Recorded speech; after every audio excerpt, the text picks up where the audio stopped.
Hear you now, so be careful. Y'all can't hear what we was talking about. We were talking about Now you guys can.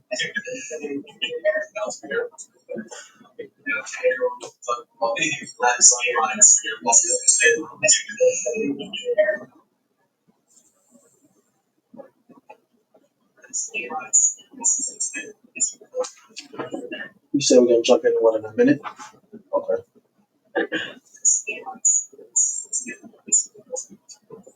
Still gonna jump in what in a minute.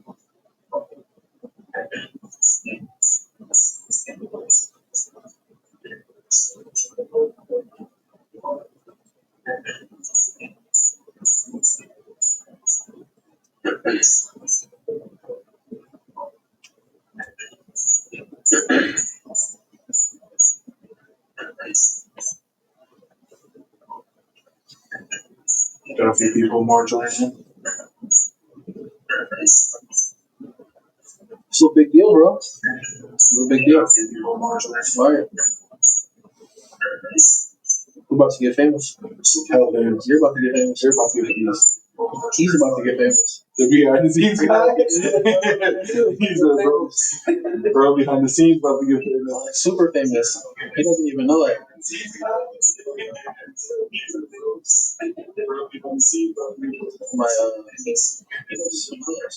My my support animal. It's like a movie everywhere I go. My comfort dog. The emotional support. My emotional support animal.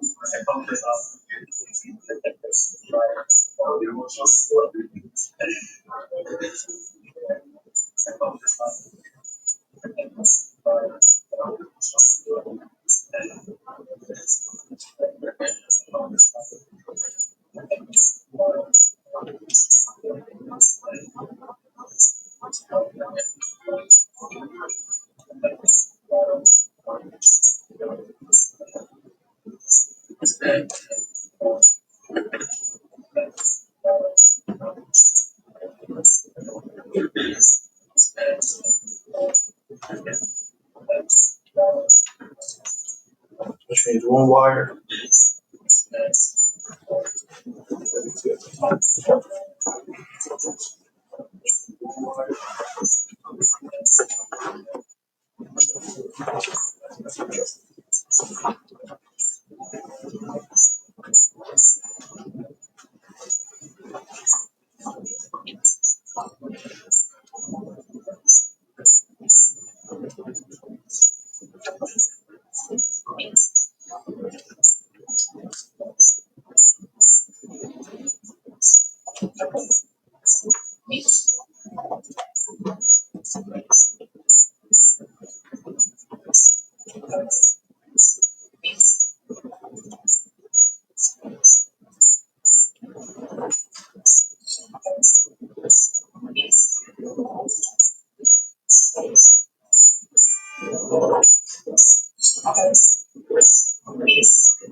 I get that like a little buzzing sound, and then we'll start. I get that like a little buzzing sound, and then we'll start.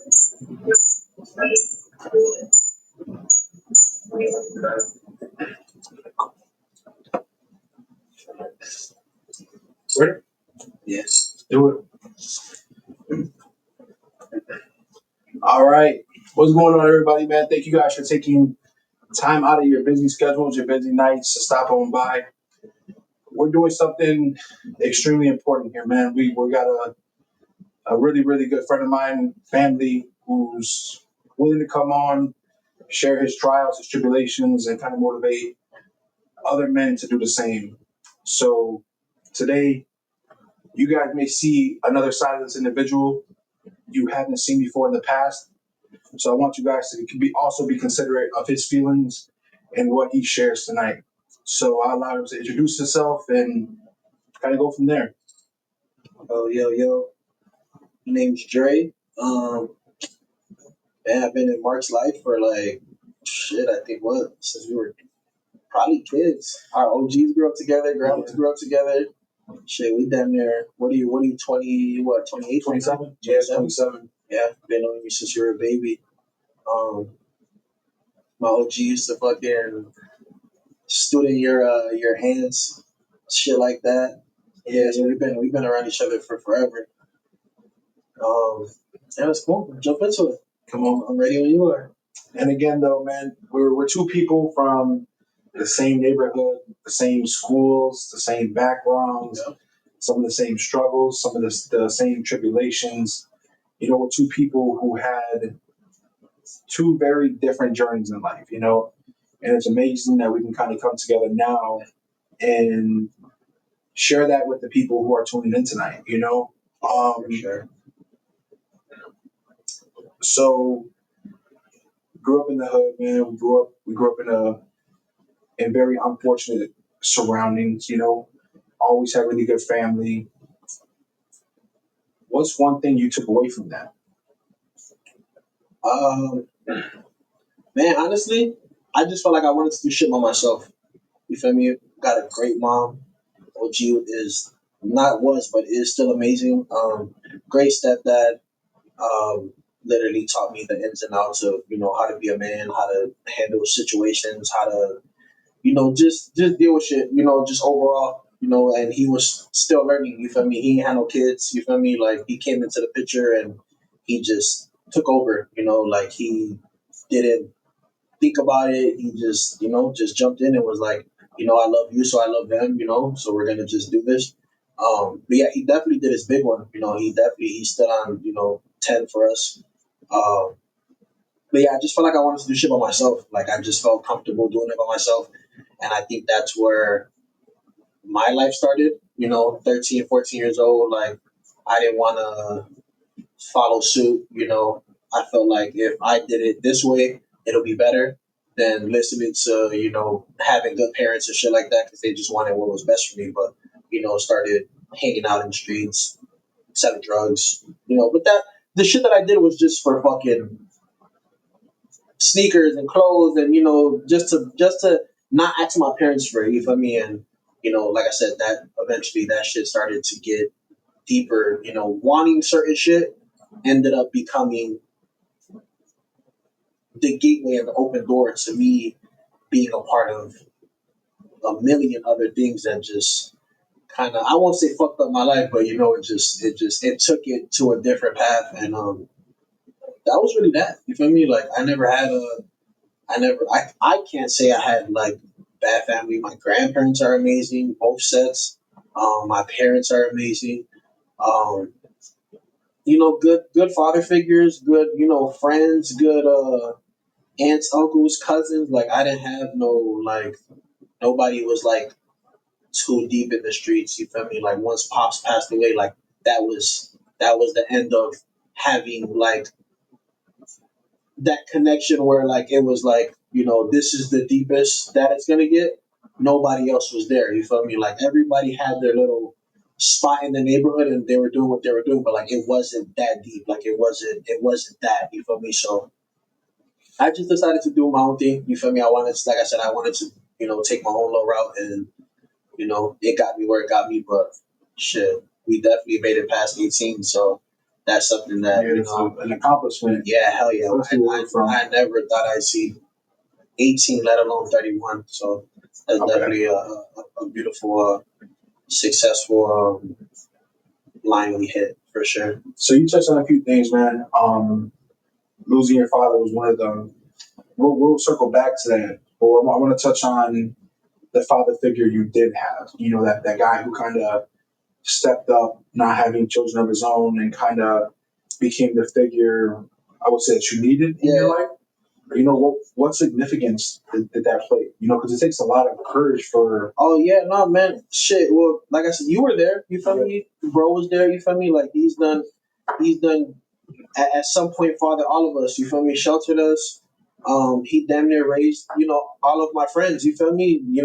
Trying to teach them right from wrong, talking them out of shit. trying to make sure nobody turned out, or just little shit. You feel me? You guys needed somewhere to stay. Here's your sofa. You guys need somewhere to shower. Go take a bath. OG was always cooking, so that was always a plus. Niggas.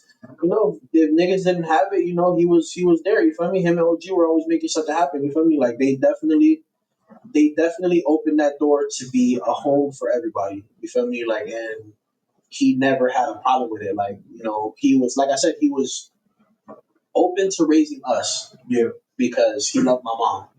But what he didn't know was like the relationships that came with us alone was just deeper than that. You feel me? Like, I'm hanging out with friends who like their mom's a crackhead, their dad's a dope head, and they don't got nowhere to stay, they don't got nowhere to go certain nights. OG's locking the door on them at 9 o'clock, and they don't got nowhere to go. And pops is like, let them sleep on the sofa. Go shower. Here's a towel. Here's some fresh boxers. Here's a shirt. Here's some shorts. Like, here's some food. Like, you're good. You're safe here. And that crib's always been a safe haven. You feel me? Like, it's always been a safe haven. It's always been love and affection there. Like, OG's still doing it to this day. Like, she's still doing it to this day. She's mothering all of us, but on top of being a big ass grandma. Like, she only got 3, 4 grandkids, and then 30 fucking extended ones. You feel me? So like, she's raising all of us, being a grandma. She did it with my baby brother, who's autistic, and like, I don't know how she does it, but she is like Superwoman of the Year, literally every fucking year, like at a time, like literally deserves an award every time, because I don't know how she makes it happen. She cooks multiple meals, cleans the crib, laundry, deals with my little brother, deals with us and our bullshit, then deals with our kids on top of that. Then still has to be a wife. So being a mom, a wife, a grandma, a mother, like this, a caretaker, like she deals with my grandma as well, and my uncles. You feel me? So like, she does it all. Pops as well. He's definitely been a very big staple in my life. He's definitely deserves his flowers, because some niggas come into a predicament like that, which we've seen, and they just like, it's just a woman. I don't care about the kids. I don't care about your bills, what you got going on. Like, he really like stepped up and was like, you know what, look, stay home, be a mom, raise the kids, and I'm just gonna go all in. And like, he's really did his big one. I definitely give his flowers to that. You hit that second mic switch right there. Sure. Thank you. And I'll say this, man. I'll speak from my own experience on that, right? I told your mom this a few times, man. She's one of the mothers who raised the hood. She had a lot of lost young men touch her doorstep, and she had a lot of people and a lot of lost grown men too, who never had a mother figure, who never had someone to kind of come to, whether it be for advice, simple conversation. Yeah. And the biggest thing that I could remember is she always did it with a smile. It was like there was never a time, or there was never a story, or there was never anything that truly could discourage her, for the fact that, man, is that it just became so natural for her. And we kind of talked about that before, is that it was, the generosity was natural. The mothering was natural. The love was natural. And when people came from homes that were unstable, they came from homes that their parents were just abusive, verbally, mentally, physically, she gave them that safe haven. She gave them a place where kids who didn't have a computer can come and use a computer. Yeah. Kids who didn't have things can come in, and enjoy small luxuries. Yeah. And we don't really talk about the toll that could have even taken on her. It did. No, I could definitely touch that. It did. It definitely did. I'm pretty sure it still does. You feel me? I know that there's days where she, that's my heart right there. That's my best friend. Like, we talk about all this shit. Like, she break down, and she sees certain people who done lost their life to the streets. Whether it was death or jail. We done lost drama. Yeah. And that was big to us, and that was something big to us as kids because He was a kid. that was our best friend. He was 16, 17, like he was a baby, you feel me? And then like White Boy Joey, you feel me? Like he's gone, you feel me? Like that's somebody that's we grew up with, you feel me? Like we real life, like Jamero too. yeah, Brothers towards the after. yeah, just Blanco, his brothers, and we lost a lot. it was definitely a lot of people that were in our house 24. It's like Drama was in my house from Thursday to Sunday, and he was supposed to stay over my house that day, and we are gonna go to school, and then he died that night. You feel me? And it was just him in his head, like I gotta go home. Like my mom's tripping, she's blowing up your mom's phone, she's blowing up your phone. Like I gotta go home, and I was just so fixated on like just stay. Like you don't gotta go back there today, and like I knew how bad it was there. Mhm. You feel me? Like we knew exactly how bad it was there, and the fact that he went home and like I go to school and I'm thinking everything's cool. I'm about to see my best friend today. We're gonna kick it, probably go play some ball, run around the fucking streets and be little assholes. And like I get the phone call going home, like he passed away, blah blah blah. You know the story. Mhm. Everybody knows the story. You feel me? And it was just like being that young. Like I was just back brand new to Chicago, coming back from Florida from living there for 3 years. So it's like I left when I was 10. I came back 13 years old. So like I had to get that upgrade. Like I had to get that new iOS. You feel me? Yeah. Like I gotta get it updated right now because if I don't, I don't know what's going on. You You feel gotta me? figure out who's what. Because like I said, leaving at 10, like I was a baby. I didn't know nothing about the streets. You feel me? It's crazy too because like that's a death that shook. Man, I would say the world, bro. Like that death affected a lot of people because I remember we were in Stowe at the time, and I was in class with his cousin. He had his blood cousin was Ralphie. Yeah. They didn't find out about each other until way later on. Yeah. That's my cousin.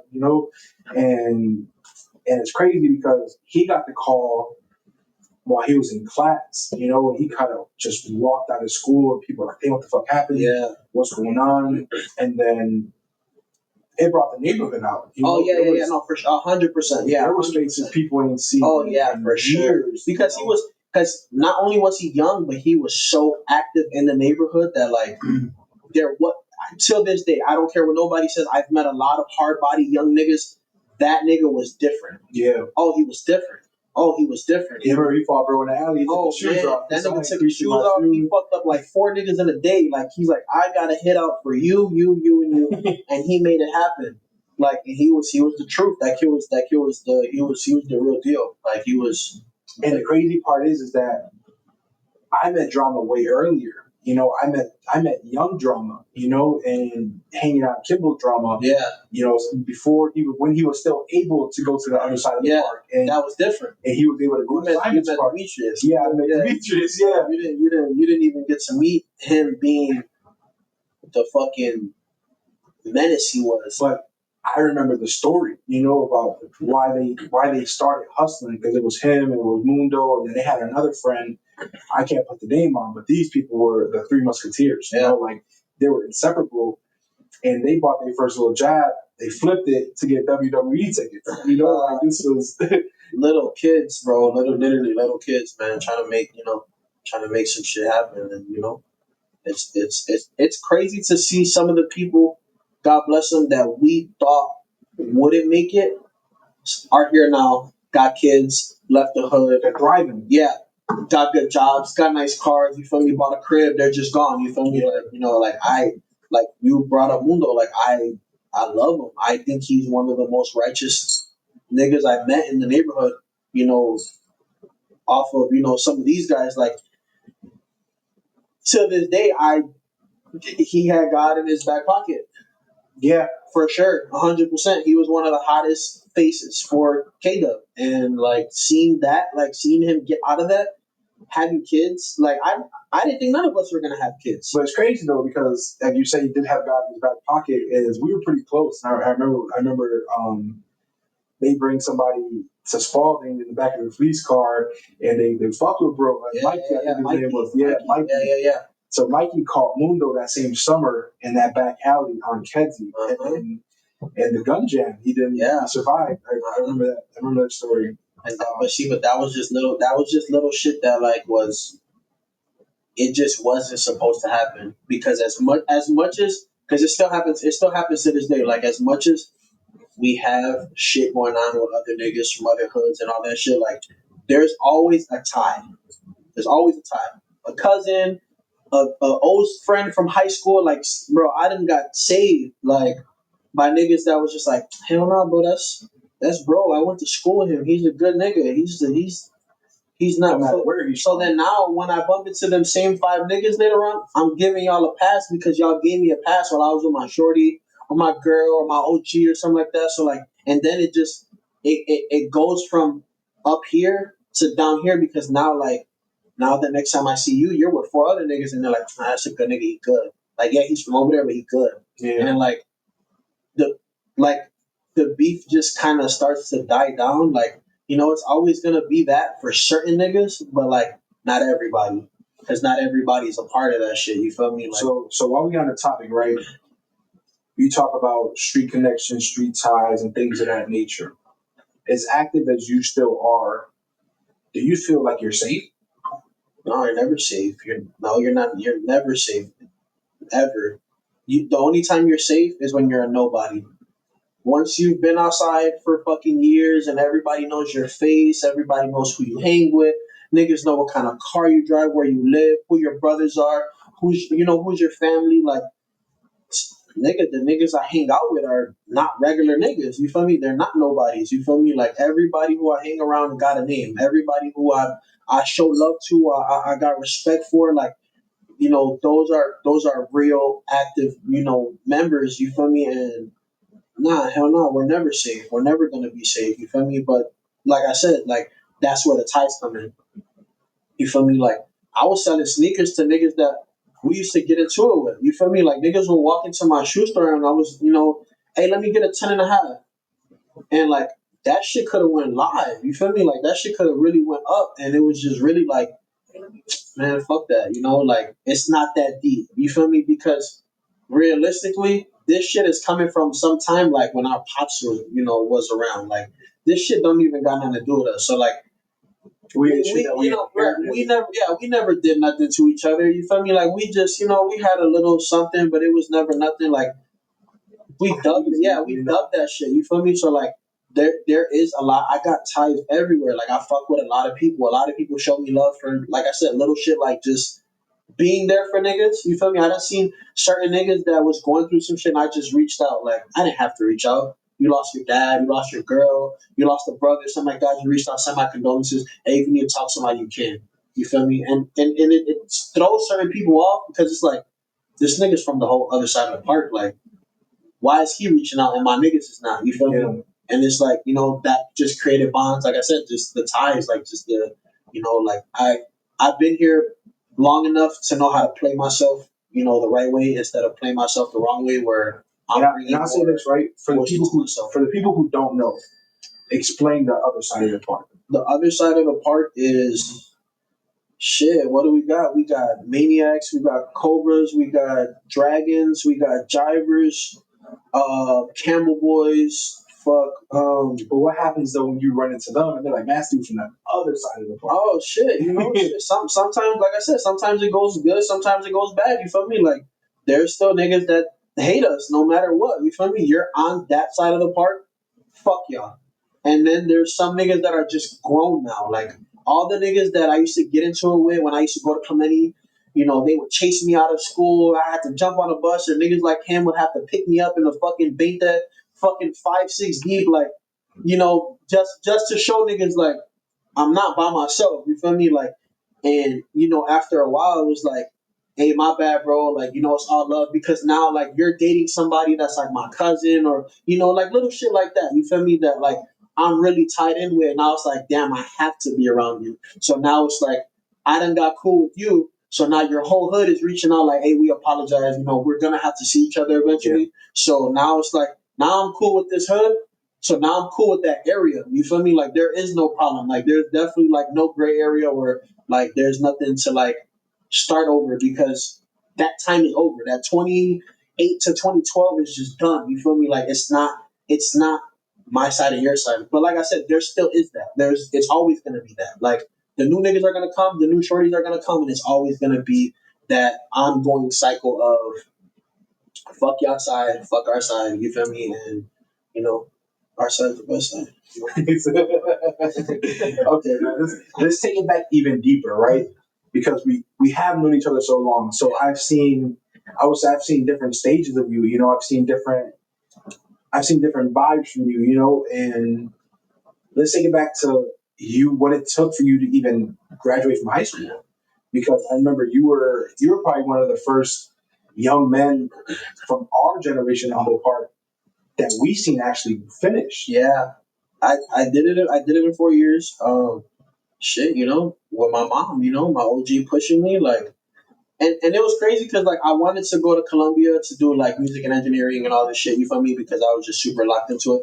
All the arts and all that shit. But Because you are an amazing artist. yeah, You're an amazing artist. You write music very well. You're very talented. I just kind of sat back and I didn't want to push it that deep. Like I didn't want to go to college, and I was kind of over it. But OG was just really like, get out of high school and we're good. Like, just bring me that. You got me the 8th grade diploma. Just bring me to high school and we're set in stone. We're cool. You feel me? Like, you know, Vito did the college thing. The baseball and all Which of is that shit. amazing. Another Yeah, really yeah, young man to make it yeah, out. yeah, yeah. He definitely did his big one. But yeah, it was really just that. It was really just like, get out of high school, bring me this, and like we're good. And I was like, all right, cool. So Because you were still doing live performances while you were in high school. yeah, You were a young man inside the club yeah, doing yeah, yeah, performances on stages yeah. and Still shit. making music, still doing all that shit, being out late as fuck with my pops, like because pops was doing that shit too. You feel Yeah. me? So like, pops was bringing me to that, and The studio on Kedzie, right around North Avenue. yeah, yeah, yeah. We were doing that. You made your first song in the club. Literally, no, that us. You feel me? Like, yeah. So just little shit like that. I wanted to do music, but it was like you also have to focus on school. Like, no matter what, you have to focus on school. And I was like, man, like I don't care about this shit. But I really didn't care about it because of like just me. Like, like how deep I was like into the music shit. How deep I was like hanging around all my friends and like hanging around certain niggas in the neighborhood. Like, you've seen how Spalding was.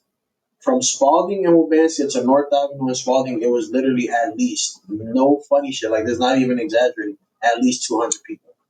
Yeah, yeah. It would take you about an hour and some change to get from corner to corner if you were fucking somebody. Yeah, because everybody wanted to talk to you. Yeah, you have to see. Not only that, is that you have to show certain love to certain people. To everybody, because everybody was showing you that, like, and that's the love I got when I got back. What's crazy is that I ended up like reconnecting with somebody and re-talking to somebody, and this is a porch I wasn't even allowed to be on, and Bundy was a hood staple. Like Bundy was somebody who was really out there, and not anymore, but yeah, yeah, a lot of details. We got to talk about, we're gonna mention it. We have to talk about everything. He was definitely very much somebody important. Definitely very much a voice. A point of finger, and you go, you move and you move, but not anymore. His black and white's there, and he's a fake pastor. Yeah, he's doing his thing. He's out the way, and we'll leave it at that. We'll definitely leave it at there. that. He stays. But even though that area was a beacon of Spalding, for sure. A lot of people had their first go on there, and it was busting. Yeah, they did a lot of firsts. Yeah, it was busting. It was really busting for sure. And that was at the time of like stopping first, so everyone was on a hood.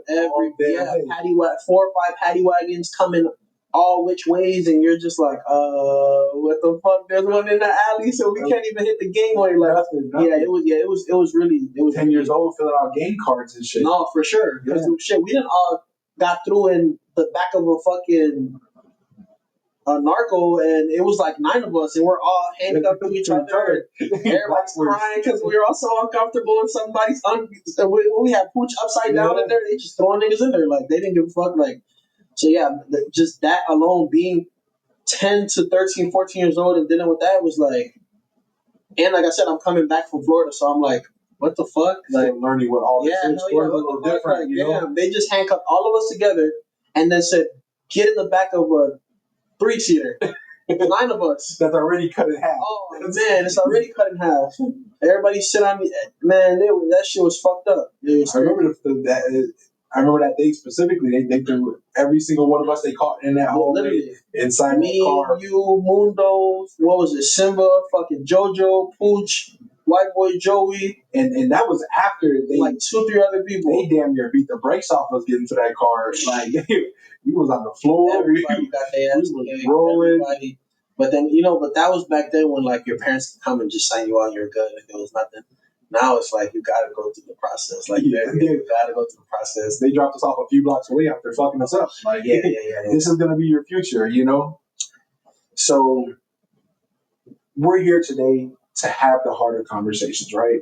We're here today to kind of dive into what our past experiences, what our current experiences, where they really have taken us, you know, because as two young men from the same area and two people who had a lot of the same circumstances, we bottled a lot of that stuff in. Yeah, I've said this the last 3 phone calls.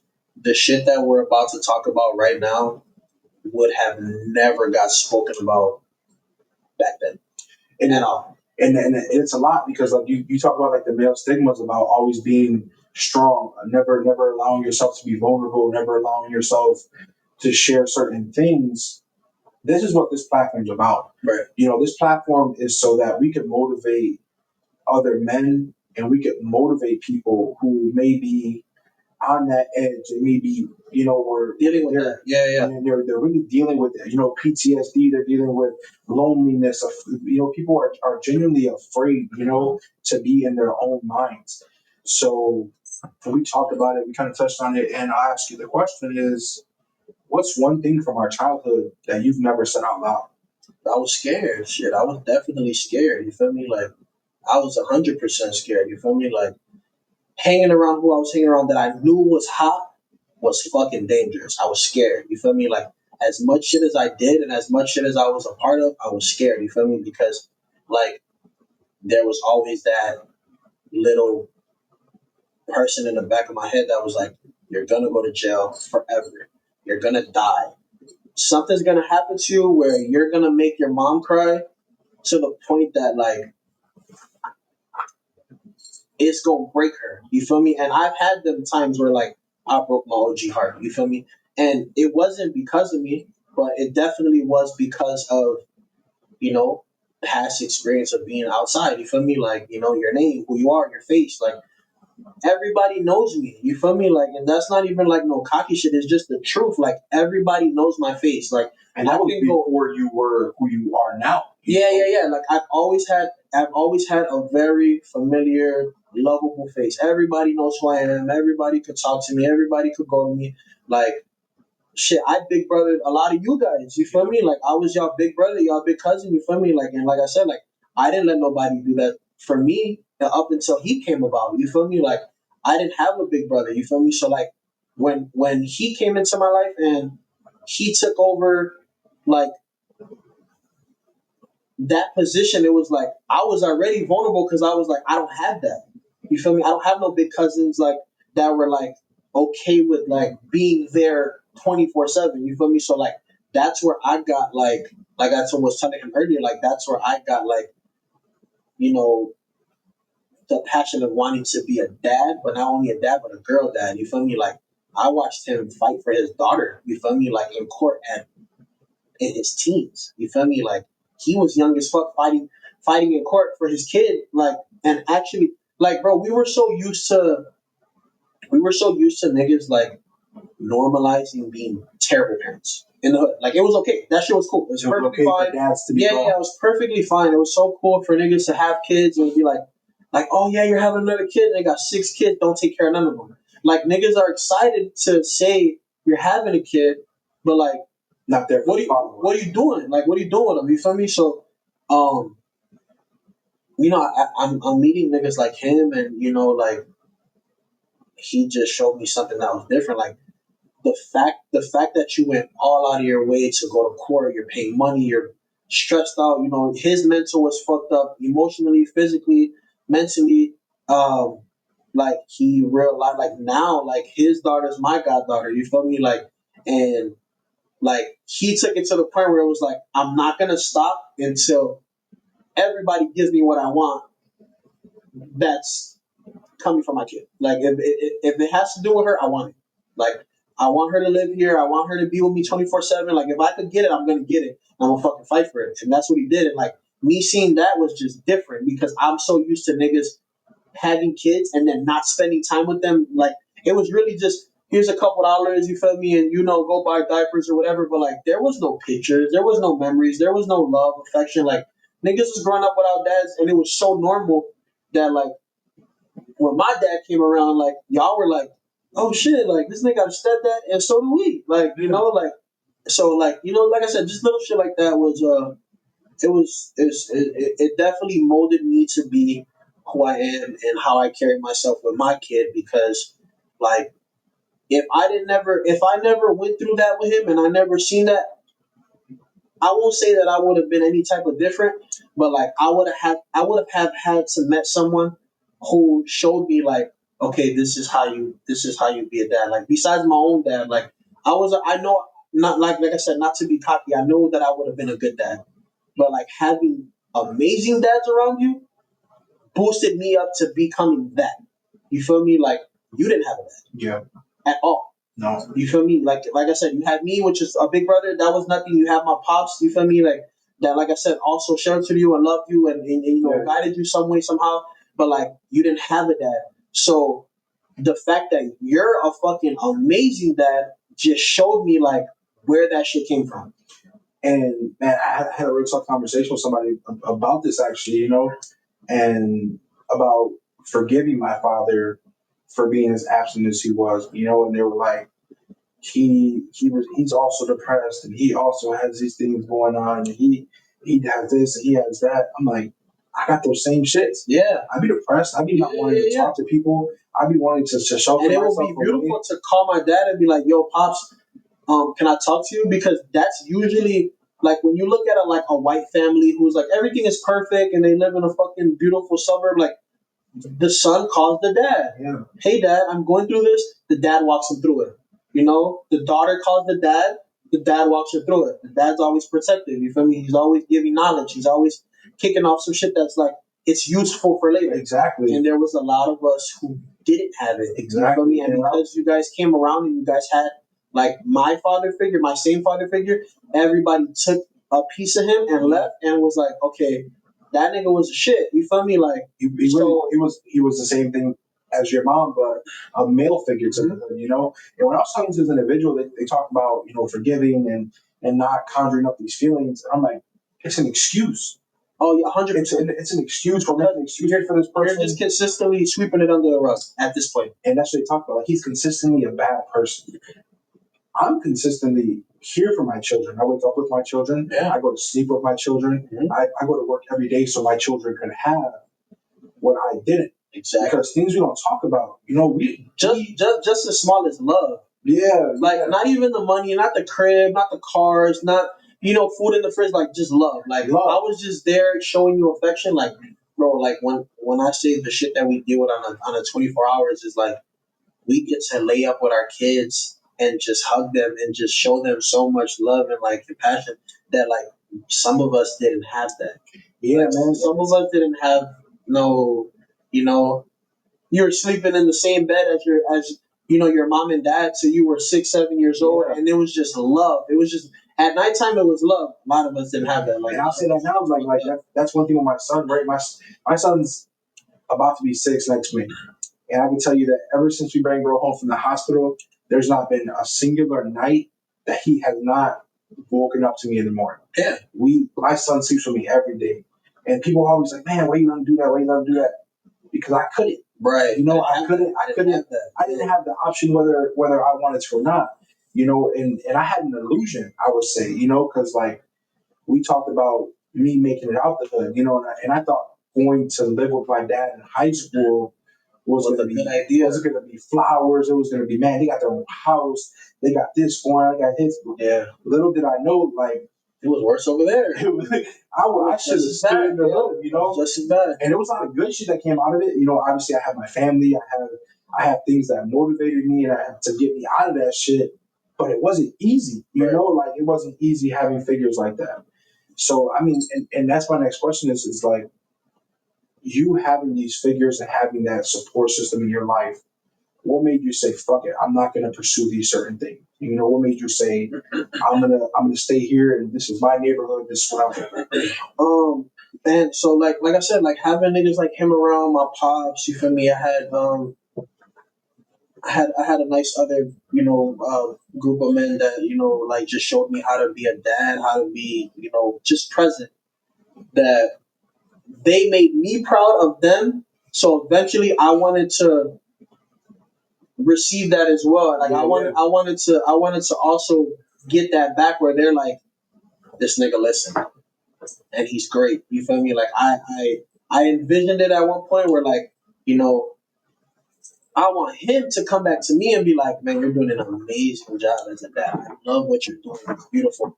And when it came full circle, I was like, man, this is it. You feel me? Like this. And it's crazy because we normalize not having friendships, you know, because like we grew up in a generation where everybody had somebody. We had our group, we had 14, 15 kids who every day, no matter what, got together. Yep. No one prepared us for what happened next. No one prepared us for the fact that we're going to have to go into adulthood and there's a genuine chance that you're going to be alone in adulthood. Yeah, eventually. Eventually, you're gonna leave mom's house or dad's house or both or whatever the case may be. You're gonna get out of your situation, but you're gonna have to do it by yourself. But nobody put us on a fucking platform where it was like, okay, now's your time to shine. And when we realized it, it was too late. The fucking spotlights were on us, and we were like, okay, now what? What's next? What's next? You feel me? Like, now we got no one we can talk to daily. Right. We got no people we can truly trust and confide in. We got no people who are, you're going to wake up, you're going to see those kids every fucking day. You know, and it's very rare. And you mentioned it now, like, you found that somebody as an adult. Mm-hmm. You know, so you're, in my opinion, blessed, you know, because you have someone who you can go to, someone you can go to and get that advice, get that structure, get that, you know, that brotherly love that a lot of us crave and a lot of us miss as grown men. What advice would you give to people who don't have that? Oh man, you really just gotta find your person. You feel me? Like I said, like I didn't find him. You feel me? Like he didn't find me. Like he came in a group of what 6, 7. You feel me? It was a nice group of them, and like throughout time, like I just gravitated more to him because he was just a more like mellow, chill one. You feel me? He's to himself, but at the same time, like I said, I already knew what he was going through. So like everybody else had their own little shit going on, and like I ain't never been into nobody else's crib. Like he brought me to his crib. I met his mom. I met his sister. Rest in peace. I met his brother. Her boyfriend and his girlfriend, and he had his little girlfriend at the time, and he's dealing with the baby mama drama and going to court and all that shit. So I'm like, he's being vulnerable at a teenager, and I'm still like a young teen, and he's just being so vulnerable. Like this is what I'm going through. You feel me? Like, but it was just like kind of like a second nature. Like he just felt like it's my little brother. You feel me? Like I got to talk to him at some point. You feel me? I gotta let him know what's going on. So like, you really just gotta find your person. You gotta find somebody that you could trust, you could love, like you could confide in, like 24/7, 365. Like when I call you, you answer just as much as when you call me, I answer. You feel me? Like, I definitely have like those 2, 3 people like him. I got my sister Desiree. Like like when I chime in with her, like that's one of my hearts right there. Like that's somebody that like my little sister Mariah. Like they like when I call people like them, like them 3, 4 people, my brother Vito. Like it's really like it's one of those things that like it's gonna happen. Like we're gonna get down and dirty right now. We're gonna really get this shit in. Like my brother Ortiz, my sister Crystal. Like I said, we have the phone calls. Like them phone calls ain't 5 minutes. Like the bitches go an hour, 30 minutes, 2 hours sometimes. Like, we're talking because, like, we got to get this shit out now. Like, I'm going through this shit now. Like, I done really went through some shit. Like, them people real life, like, saved me mentally. Like, I done been on edge, like, real life on edge, like, to the point where, like, I didn't want to be here. Like, like, I'm dealing with this shit. Like, who the fuck else I'm going to go to? You feel me? And, like, When does the shit even and it's stop? crazy because it's like, I'm the oldest. And I got motherfuckers that was just coddling me so well. And they were younger. And it was just like, damn, I appreciated this because I really needed it. You feel me? Like I didn't have it. Like I could have went to my dad, I could have went to my mom, but it was like having a parent perspective would have been so much different from having that friend perspective or that brother sister perspective. Like some of these people, real life, saved my ass. You feel me? Like, And it's because times are different too, man. Like a lot of struggles that we are going through now, the previous generations they can't relate to. nah, And the advices that they're, and it's not, I'm not to say it's to every single thing, but some of the advices that they're giving now, it just doesn't pertain. nah. And it doesn't connect the right way. And it may be similar, it may be in that realm, but the thing about this newer generation is a lot of people are starting to speak out, and a lot of people are starting to be more vulnerable. They're starting to the point where it's like, man, now these people are vulnerable. Now these people are here and they're ready to speak. Mm-hmm. But what resources do they have? Yeah. Where do they go to talk? Where do these people go to talk? Because Yeah, come right here. you can't talk. You can come right here for You sure. definitely come right here and talk. And For sure. but it's like you can't go to the older crowd because they're gonna hit you with the same shit. Yeah. Be a man. Be Yeah. strong. And like I said, that's the shit that we dealt with. Was like, it was always like, pick your head up, poke your chest out, and fucking move. That's it. That's it. And that's crazy. There is no crying. Yeah. There is no complaining. There is no back talking. Like, it was just like, it was literally get up and go. Like, just move the Shut fuck the fuck on. up. Take this on the head. That's it. Move on, bro. Like, literally take it to the chin was like an actual thing. Like, Yeah. take it to the chin. Like, you good? Like, that ain't nothing. Get And up. it's like, nigga, I just lost 5 homies in the summer. Yeah. Like, take it to the chin. Like, huh? You can't see it on it. Oh. you can assist it up. Everybody who knows me knows I'm sweating a lot. And I had to turn the fan off because of the fucking, it was called the noise. Oh, I was trying to figure out what it was. I was like, man, the fan.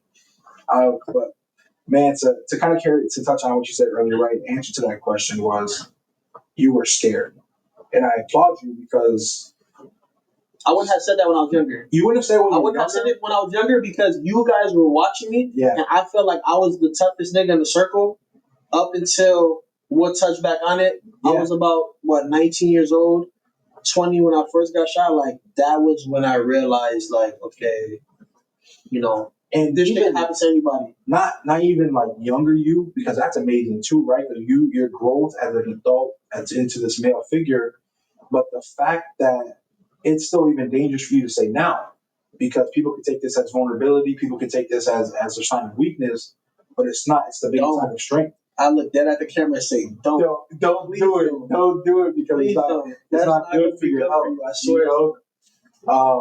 But I have to applaud you for it though, because it takes a lot to come out on here in a platform where we currently have over 30 people watching, and I appreciate everyone who's taking their time out to kind of come out here and support this, because this is big. This is a lot bigger than people may think, because this is 2 kids from Humboldt Park who are talking to childhood. It's been a long time since we've referenced childhood, Yeah, no, we for sure. reference what we went through. Yeah, we tap in with it here and there, but like, to really dig deep in something that like you said, we really dealt with. We was there, like, is definitely a beautiful subject to touch because it's not every day we do this. So as a kid, right, you touched on being scared, man. When was it that you realized that we were actually in danger? Okay, I always knew I was in danger, but like I said earlier, up until I got shot my first time, I got shot 4 times. Like, that's when I realized, because you like I said, you know me personally. You know me personally. He knew me afterwards, where I was like chill. I was more aware, and I was more wise, and I was more on point with shit. Like, I did not think like that when I was a kid. It was like, we're gonna be as bad as possible. We're gonna do whatever the fuck we want, and can nobody tell us Can't tell us a fuck. nothing. And I was still living under my dad's name at some point. That like, I wanted to prove a point. I don't know what point I was trying to prove, but I wanted to prove a point. And I had this chip on my shoulder, and I used to run around like, man, can't nobody tell me nothing. Like, nigga, I'm Dre's son. You feel me? Yeah. And then I get shot. And then that was the peak of me coming down. Chill the fuck out. Like, And is this pre-daughter, post-daughter? no, this is way before shit. This was 2014. 2014. This is like November 5th, like 2014. This is 2 years after you graduated from high school. Exactly. So you're still on this like, I'm still trying to figure out my life. I don't really have a job yet, like I'm still trapping a little bit. Still ripping and running the streets, like I didn't know much of nothing, you feel me? Like, I got a high school diploma and I fucking, I just moved around, but like that is what slowed me down. That's what put the fucking brand new brakes to my fucking car. Like, you need to chill. Like, this is not that and that is not this. Like, I mean, because it's not the first time you were shot at. It's not the first time we ran off the road. but before it was just being shot at. We didn't realize how much of a blessing it was to get shot at and not get hit. That when I got shot, it was like, oh fuck, like this is for real. And what was the situation? Where were you? How did this transpire? Shit, I bumped into somebody that I had a previous little altercation with. They did mention that when they see me, it would be a problem. You feel me? And like I said, I still had that chip on my shoulder, so I was like, okay, so it's gonna be a problem. And we bumped into them on like Fullerton and Pulaski. We had a couple words, whatever. They chased my car from Fullerton and Pulaski to about Central Park in Wabansia. They shot the car like 36 times. I was in a car with another individual. He got shot one time. I got shot 4. And really, really what broke my heart about the situation was a phone call to my mom. Like I got really bad asthma, so like my mom's always like chiming in with me at the hospitals and making sure my asthma's good. I got my medication, I'm good. And the phone call was like, yo, I'm at the hospital. And she's like, okay, it's like 2 in the morning. I'm gonna shower and get myself ready and I'm gonna meet you at St. Mary's. And I'm like, and she's like, how's your asthma? And I'm like, it's not my asthma, like she's like, what do you mean? And I'm like, I got shot. And then like the phone just went quiet and I just heard her take the deepest breath I've ever heard. And she just let out like everything in her. And I'm just trying to explain to her like I'm okay, like, but then I'm telling her where I got shot at, and then she's like, no, you're not. Like, I got shot in my chest, both my arms, my back. Like, she's not taking it for what it is. Like, hell no. Like, my son's gonna die. You feel me? And you were the first phone call that your mom got. that was the only phone call I made. I didn't call nobody else. So she didn't get a call from the hospital, nothing like Nobody that. called her. I drove myself. I got shot. I drove myself to the hospital, and when I got there, and I got shit. I got chased by them, got shot, and then got chased by like 10 police cars because I was doing like 100 up North Avenue, up to Western. You feel me? And then shit, I caught 3-4 tickets. There's blood everywhere. Like they're telling me to pull over. They're gonna ram the car. Like when I got into St. Mary's, they had the whole place already surrounded because I was damn near high speed with them. You feel me? And I opened the door with my right hand because this arm I got shot right here, and it broke my arm. And when I had put my left hand out of the window, it went down like it was broken. So I'm telling them I'm shot. Like I got shot. We get inside. They get me to a room, and that was the first phone call. Like before I lay down on the bed, before I put a gown on, before they cut my clothes off. Like I said, there was blood everywhere. Before they did anything, I call my mom. I'm letting her know, like, look, this is what happened. And St. Mary's no trauma center. No. They're not even equipped to deal with this. No. We don't have one. Yeah, not Humboldt Park. Before you make it to Stroger, you damn near die. Because that's what happens. You feel me? Like we don't have that. We don't have that where we're from, and it's so bad where we're from that like if we did, maybe half the people who done dealt with some shit would be here. You feel me? But like we don't have no Stroger. That 40-minute drive is yeah. You know, like that shit seems like forever. You know what is that? Ogden and Ashland. Yeah, you feel me? Like that's from the hood. It's probably like I was a couple minutes late. Yeah, you know, 20 minutes, you know, sometimes 25, depending what traffic, what time you're getting shot or something. Like, that should be a 40-minute drive and you could die. You feel me? So, you know, you being in Humboldt Park and St. Mary's was a trauma center, I know I can make it there in 5 minutes. I'll figure it out. Through the park. Oh, yeah, I'm figuring it out. Yeah, I'll be there in 5. You know, somehow, some way that we're going to make it happen. Okay, so you're shot, you drive yourself, you call your OG. What's running through your head in this moment? I'm going to die. I'm going to die. They cut my t-shirt down the middle. They pulled the bullet out my chest. And shit, you know, I got shot where my heart is at. You feel me? Like, I got shot right here in my arm as well. You feel me? I had a cast and I had a sling, you know? And shit like I said, I was, you know, like, I had that chip on my shoulder to be like that nigga up until, you know, I had to deal with something that was like, okay, you could be who you want to be, but like, I need you to understand that this shit is for real. You feel me? Did that moment take you back to our childhood where you're like, man, this person got hit. Oh, hell yeah. Man, we done seen niggas get hit in the arm and touch an artery and they just bleed out. You feel me? Like, we done really, you know, niggas get shot in the leg, in the foot, in the hand, and they just bled so much that they died. And you're like, this nigga didn't even get shot in the head. Like, how did he didn't get shot in the chest, you know, in the heart or nothing? Like, how did nigga die?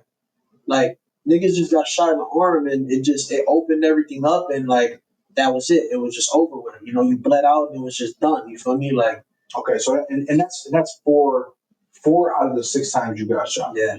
Okay. What was the conversation, you know, with your parents after this? Because you're still in that neighborhood. Yeah. I'm still around. I'm still active. I'm still hanging out. Shit, you know, at that time I was with my baby mama, so she was living with me. Then she went back to her parents' crib. We kind of split up a little bit. So then I was like trying to like go over there, like stay away from the neighborhood. But like I said, like shit, I had a cast on, I had a sling on, like, but I was still like, shit, I was running around with a big ass gun on me, like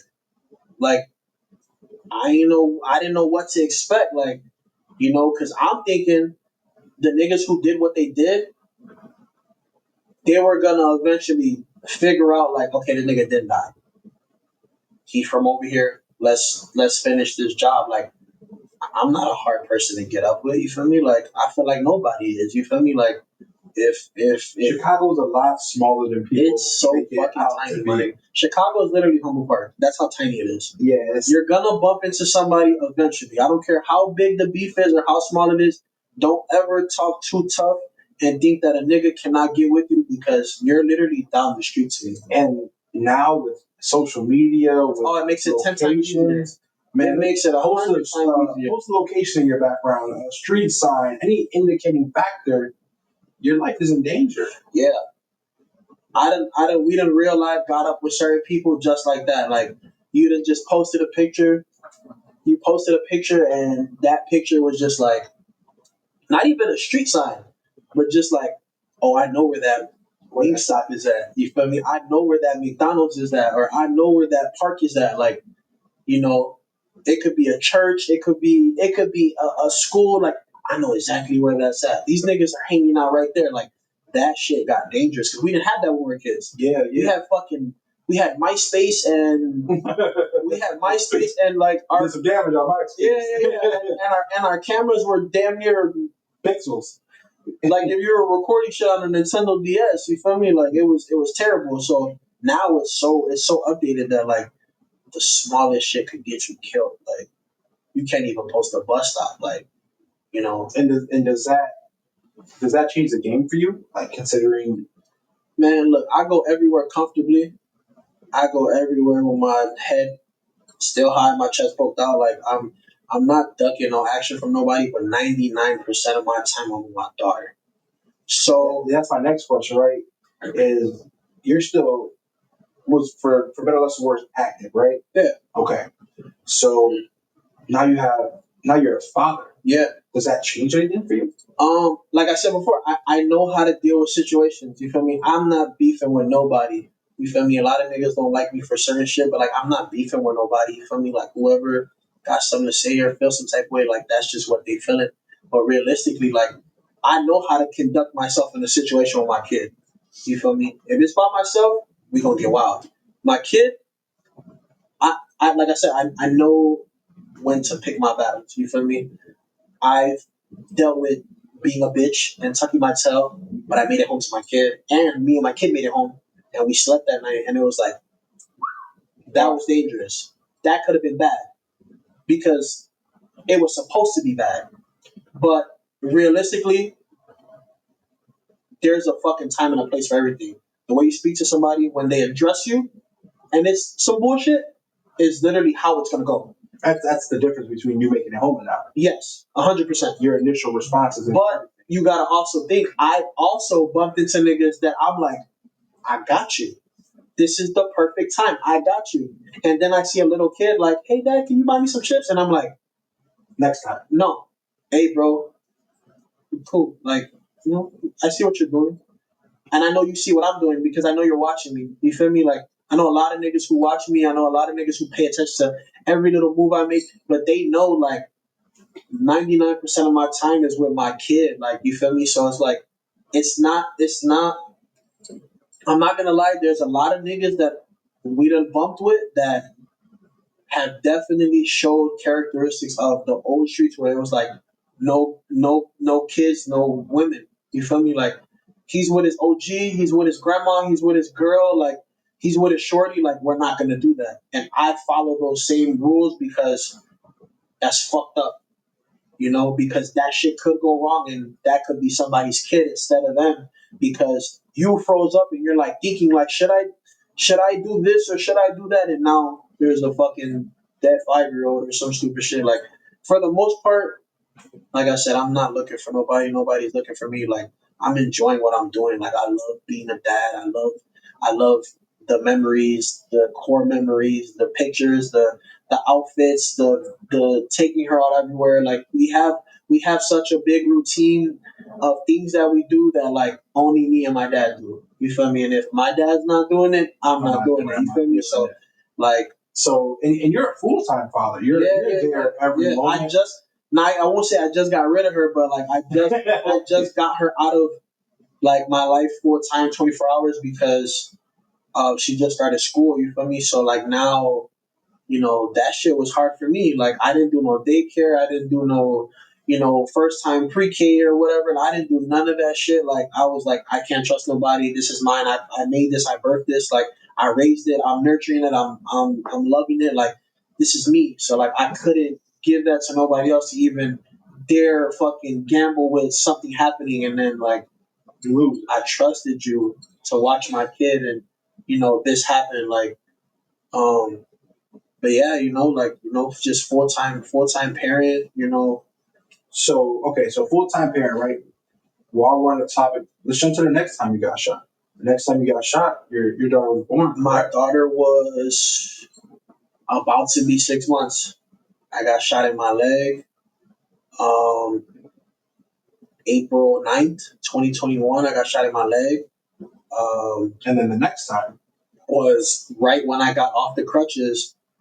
The day before, what's the day before what's the June 16th? June 16th. So I got shot like the day that the day that the police, the day that my doctor was like, okay, put the crutches on, you're good to go, you can walk, you're fine, start going to the gym or whatever. Like there was an altercation with two of my little brothers, and I went to the hood to go, aid and assist that, and shit, I ended up getting shot my third time, and yeah, that was like I said, that was literally me, post being shot, me trying to heal from my second time being shot, and like I said, my daughter was literally what about to be 6 months, and then what 8 months after that, 8 months. She's 8 months after. Um, but yeah, that was hard because I'm having to come back home to my kid fucked up. You feel me? Like, my baby mama still had to go to work. I still had to, take care of, little house duties, and I stopped trapping at that time. Like, me and my baby mama had an understanding where like, like you need to just stay away from everything that's outside of where we're living now. And like, I'm still trying to clean the crib on crutches and mop and sweep and wipe shit down and wash dishes, and like I was fucked up. You feel me? Like, and still take care of a kid all day, like, because I just wanted to be dad. You feel me? Like, and she held it down for that like little year, and she took care of business, money wise, because I didn't know nothing else besides trapping. Like, I wasn't gonna do nothing else besides that because that's just what I love to do. And yeah, you feel me? Like, that was fucked up. Like, that was a real What kind of toll did that take on you, right? Because you getting shot in what 2014, you said 2014 and was then the first time, right? Okay, Yeah. so 2014 is the first time you get shot. Now you have a daughter. Now you have this emotional attachment because from day one you're active. You're 100% father, and that's something a lot of people cannot say. And I can vouch. I've seen it firsthand where you're with your daughter, and it's amazing. Thank you. And now something's threatening taking you away from her. What are your thoughts, man? What's your mental like when you're going through that? Like I said, man, just play it safe. You have to pick your battles. A lot of niggas don't tell other niggas it's okay to bitch up in a certain situation because it's deadly. You feel me? Like, this is a life or death. Like I said, the way you respond to somebody is 100% sure how it's gonna go. You feel me? Like, if you act nonchalant, fuck, what's up? You're gonna die. Your kid's gonna watch you die for sure. You act like you got a big dick, the next nigga's gonna play the big dick game. This nigga thinks he's tough. Got his kill him. I'll pop you right here. And then it happens, and now you're sitting there like, fuck. Now I'm bleeding out. My kid's screaming. This guy's been got gone. Like, it's over with. Like, there's niggas that's really ready to risk Everything. anything. Oh my god, anything just for a spotlight for a little bit, even if it's in a fucking mugshot. And it's crazy because like social media has made it to the point where now it's That much pure more cool to niggas. Like, glorification. niggas didn't want to get locked up back in the day for no stupid shit like that. Now niggas is like, they're smiling in their mugshot like, yeah, I killed two niggas. I did this for my hood. And it's like, one of those was a girl. Yeah. One of those was a kid. You feel me? Like, come on, man. Like, that's you got the job done on the nigga, but you shot his daughter and killed her. She was 7. You feel me? Like, and now you're doing life in prison. Like, and that nigga thinks that like that job was done correctly, and it wasn't. And it's like I said, it's neither here nor there. But I play my shit by ear. Like, I've had a couple encounters, you feel me, where I felt like my back was against the wall, and how I'm gonna get out of this situation. And it was like I always made sure that like my kid was the first thought before I decided to move, because if I did it and I thought my way, that shit was not gonna go as planned. So, and it's crazy, right? Because the tables turned now. Because your daughter's 5, 6 years old. You lost your father at this point. Yeah. How does that? So all of the little stages of my pops, and like that he reached, he was this age, he died at that age. So like when I got that age, I was like, damn, I'm passing up like my dad's age. Like, my dad didn't get to live past this age. Like, damn, that's crazy. But realistically, I never thought I was gonna see 18. You feel me? So like I never thought I was gonna have a kid. You feel me? Like, so then now I got a kid. My kid 5. You feel me? Like, I'm looking at that same shit. Like, damn. Like, my pops passed away around this time. In my age, that's her age. You feel me? Like, and I'm like, you gotta be cool. You always gotta be cool. Like, I don't ever want to be like the same as him. You feel me? Like, as much as he was the hood staple, like, I don't want to be that because he wasn't. He wasn't the best that everybody else portrayed him to be. You feel me? Like, they, everybody has their own image of him. You feel me? But What's like, yours? he wasn't good for us. Like, if he was still here, we'd all be in some shit, like indictments, feds, all that bullshit. You feel me? And that's just the truth. Like, that's the real truth behind it. Like, Take away the streets, take away every one of those aspects. How was he for you? he's a good dad. Yeah, he's a good dad. Yeah, for sure. He was a good dad. You feel me? Just being present.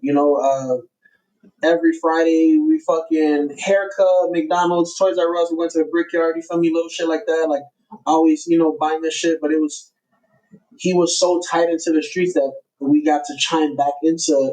It's not about how much you spend on me; it's how much time you spend with me. You feel me? Like, the money's cool. You feel me? Because it gets you by. You feel me? Like, my daughter wants a new pair of shoes. My daughter wants a dress for prom. Let me buy it. Okay, did I go with you to pick out a dress? Did I go with you to go pick out these shoes? Like, did I spend the time with you while spending that money, like, so that you remember this? Like, my dad was there, full circle, all the way around. Like, no matter what it was, like, he was present. Like, I want that. You feel me? And I had that. You feel me? Like, I'm there. I'm not going nowhere. You feel me? Like, and that I could say cocky. I could say that shit cocky as fuck. I'm not going nowhere. Like, nobody can move me out of that position because that's my position. You feel me? With Chicago being as dangerous as it is for you, have you ever thought about just fucking man, maybe safer for me in LA and maybe safer for me in fucking Kentucky, Connecticut? Okay, because of the relationship status between me and my baby mama, um, yes, I've thought about it. I've always thought about leaving, but because we're not together, that plays a big part in me leave. I'm never gonna leave my kid. For It's sure. not happening. It can't. You feel me? Because then that puts the selfish chip on my back, where it's like, you left to better yourself, but you left your kid behind. Yeah. You feel me? Because I've watched girls take their kids from some of my guys, like my homies, and they left to different states, and then it's just like, I'm bettering their life, but I'm taking your kids from you, and that don't sit right with me. You feel me? Like, how do you expect me to father kids that are not here? Like, I can do it financially, I can do it over the phone, but it's like, man, bro, that shit is so important when you're up close and personal. Like, nobody understand. Like, if you're not a dad, like, if you're not a parent, you won't understand what it's like to parent a child up close and personal. And you touched on it, kind of like the relationship between you and your baby's mother. How did that affect you? That split. Because obviously you guys were tied in beyond. Oh, yeah. We had, well, shit. We had like, what, like 10 years in. I remember. When you first got Yeah. together. Well, we wasn't high school sweethearts. She was mine. Yeah, I was all over the girl. But yeah, we had like 10 years in. Um, that shit fucks you up mentally, like mentally, emotionally, physically, like spiritually, like that it fucks you up. It definitely takes a lot to sit back and like, I'm being a dad 24/7 in a crib, and now there's two cribs, and like, nobody sees everybody's seeing like my Instagram, and the matching outfits, the dates, the memories, like me and my kid, and nobody's seeing like her being picked up, and I'm just in the crib picking up toys, and I'm cleaning up after her, and like, now I gotta go to sleep by myself, and like, this is the beginning of the breakup. Like, we're split, we're done. You feel me? Like, so I'm like, damn, like, this is my life. You feel me? Like, this is what I'm dealing with now. Like, I have to do this every day. Like, so I took matters into my own hand, where like, I was like, okay, well, I'm gonna take her as much as possible because I don't want to deal with this. Like, to this day, I still do not like the feeling of her leaving and like her having to come back. You feel me? Like it's terrible. It's a nasty taste in my mouth. Like it breaks my heart every time. You feel me? But it's just like that's the reality of it. Like that's what is going on. That's what's in effect. And like, but yeah, like the whole beginning of that was bad. It was terrible. Like And people don't realize how much a present father, does for a kid when you take time away from whether vice versa too. A good mother, a good father. yeah. When that time is split, I can't imagine the toll it takes on a kid. Like Yeah, that's kind of what I'm dealing with now. Is like her, her asking questions of like why, when, where, like can we all live together again, or why aren't we living together? Her little friends, and like she's learning about family right now in school. So like all the other kids are like describing like their day, their 24 hours, and like she doesn't have that. So she's like kind of like sitting back, like, okay, how can I get that? So she tries little shit, and it's so funny because like my daughter tells me like I smoke hookah a lot. And my daughter tells me like her mom smokes posh or whatever. She's like she would go buy it from the store, and she's asking me like, do they have blueberry flavor? And I'm like, yeah, why? Like it's kind of throwing me off. Like, why are you asking that? She's like, oh, because my mom likes blueberry flavor. you should get Buy it for one. her. You guys can hang out, and then you can move back in, and it's like. It's not gonna happen like that, Like it's not gonna, that's not gonna be a thing. You feel me? Like it's not that easy, Or me buying her specific food or something that she likes. Like she's so fixated on like fixing it, but she just doesn't understand like the dynamic now. You feel me? But you know, right now is right now is right now. You feel me? And like it just is what it is. You feel me? Like you can't really you can't really put a time on certain shit. You feel me? And that's just life. You feel me? Like it's like I said, it's happening. I did my damage. You feel me? So I understand. The position that I'm in. And I feel like as long as I'm present with my kid, like And truthfully, the perfect family doesn't always have to be together.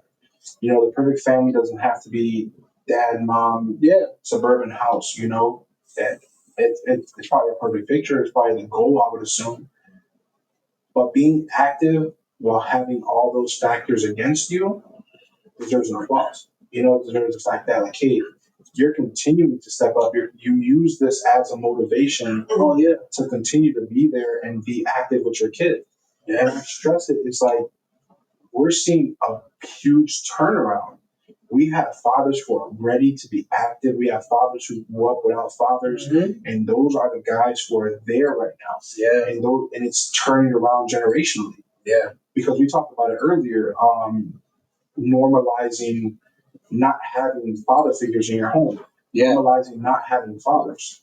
Now I had father figures. We had stepdad, yeah, etc. Niggas ain't love me. No. They didn't No, care yeah. for me. Like I said, they were there for one thing and one thing only. Some of not all of our moms, but some of our moms were just so fixated on having the nigga in the crib that it was like, okay, as long as he helps out a little bit, we're good. Yeah. You feel me? Like he pick up a couple bills, he throws some groceries in here, like shit, we're good to go. We're super good to go. So like, now it's like it's a little bit different where, we like I said, we tap in where there's a lot of niggas that were just terrible. Yeah, They were for just sure. bad. You feel me? Like they were not present, and they made it such a big norm to not be good dads and just to be hood niggas to the point that, like I said, that shit was cool. It was normal. It was normalized. It was cool to do that. It was so cool to do okay. that. Yeah, it was super cool to do that. So kind of stepping away, we touched on the hood, we touched on your early childhood. I want to dive into your mental health. Okay. I want to dive into something that takes a lot of courage to talk about. And I'm going to say it beforehand. You being here and the passion you showed me since the moment we talked about it is amazing. Because you said it, I'm letting you do your thing. When my time comes, my time comes. Right. And I was like, man, it couldn't have come at a perfect time. Yeah. Because this was something that I was unmotivated to continue. This is something that I was having a hard time getting up. Like, man, I need to do this, and it came from a place where people had a lot of kind words and people had a lot of kind things to share with me, but they're not realizing that, hey, it takes emotions to be on here. Mm-hmm. It takes the emotions to come out here and talk. And it's like when you have those kind of emotions mixed with the fact of 20 odd years of bottled up and emotions you've never expressed, now they're all coming out and it's hitting you. Yeah. And it's like, and I'm seeing it firsthand, like, man, I was fucking myself up. Oh yeah. Like I was just being quiet. Yeah, just sitting around being quiet and trying to be tough. It fucked us up as kids. Yeah, man. Like being what the previous generation wanted us to be. They wanted us to be strong. They wanted us to keep our heads up. They wanted us to keep on moving. But they never told us what came with it. Exactly. Because mind you, we're getting raised in the streets by other niggas who are hurt. Like these are a bunch of hurt niggas. Like there's a lot of niggas in the streets that are hurt. And it's very rare that you catch a voice that's loud enough to hear it but listen to it. You feel me? Like, yeah, this nigga looks cool. He got a bunch of jewelry on, he got a nice car, he got all the bad bitches, his crib is nice, like, he got all the drugs and the guns. He looks good. He looks like he's doing great. That nigga's hurt. That nigga's fucked up. Like mentally, he's not there. He's checked out. The whole time he got all the girls, but he got a bunch of kids and he's not taking care of them or he's not spending time with them. He got a lot of shit going on. So it's like we're listening to that nigga. And that's the person who's our father figure. Terrible person. And it's bound to happen. It was this. It was all of the flashy bullshit that like caught our attention and it was really like this nigga's nothing, bro. Like later on in life, like you said, you mentioned the name earlier, we spoke on it, whatever it's done. That was a nigga we would have listened to. Exactly. That was hurt. Yeah. That nigga was hurt. That guy was hurt.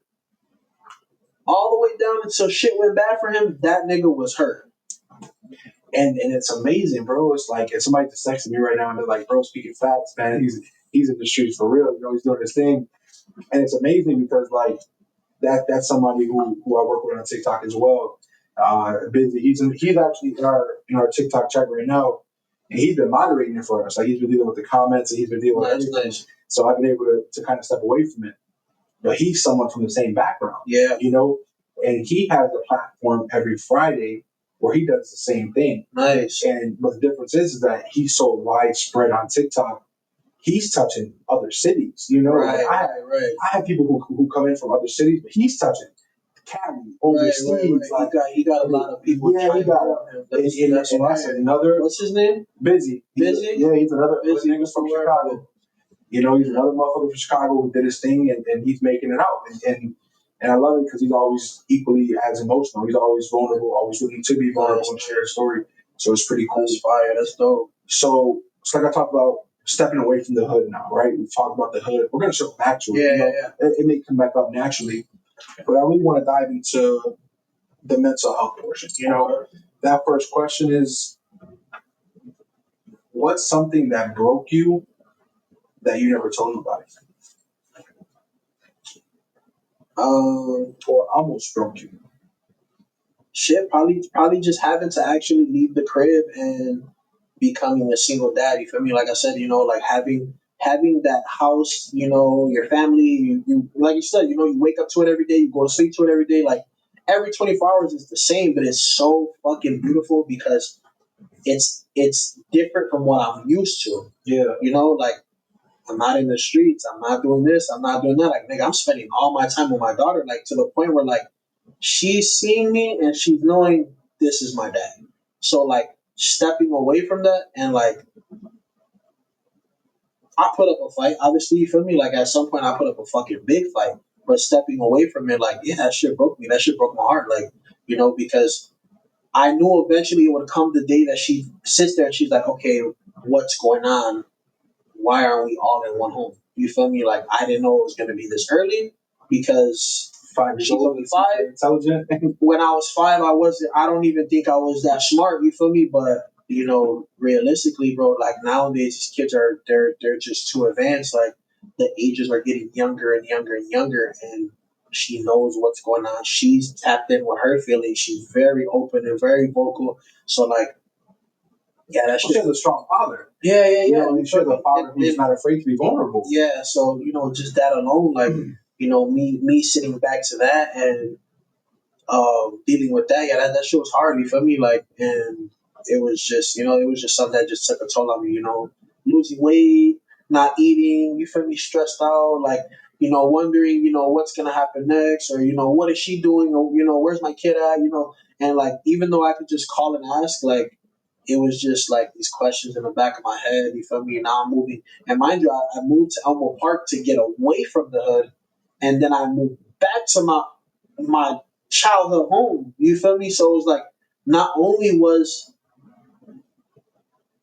it a bad time, but it was also like The switch turned back on. it throwing me right back outside. It's everything I just beat. It restarts the whole cycle. Everything I was trying to move away from, and I was like, okay, cool. Like, yeah, I'll come back, go see my grandma, go see my parents, chop it up with the guys here and there, but like I'm gone. I had to real life get thrown back there because there was a situation that occurred money wise that like I lost everything. So when I lost everything, it was like, nigga, I was spending money while not knowing that this process was about to go terrible. And like the money went to shit. It was done. It was gone. It was over with. I had maybe like what, like I think I had like $5,000 to my name, and I had already just bought this chain. And then by the time I was, still spending, the money went bad. I had like $2,000 in my hand, and then I'm being thrown right back into the hood, It's nothing. and I'm like, fuck. Now what? And obviously the answer is pretty obvious. You got two bands left. Now I gotta flip it. I had no choice but to. I had no choice but to. So that little spending money became, me figuring it out and me putting myself back into rotation and, really having to make some shit happen, but all while being, stressed out. You feel me? Like I was fucked up. Like mentally, like I just like I knew that I had to do something, but I definitely 100% knew that I was doing it while being fucked up. Like I was gone. Like I was super gone. And I had a friend that told me she lost her baby daddy, and he told her.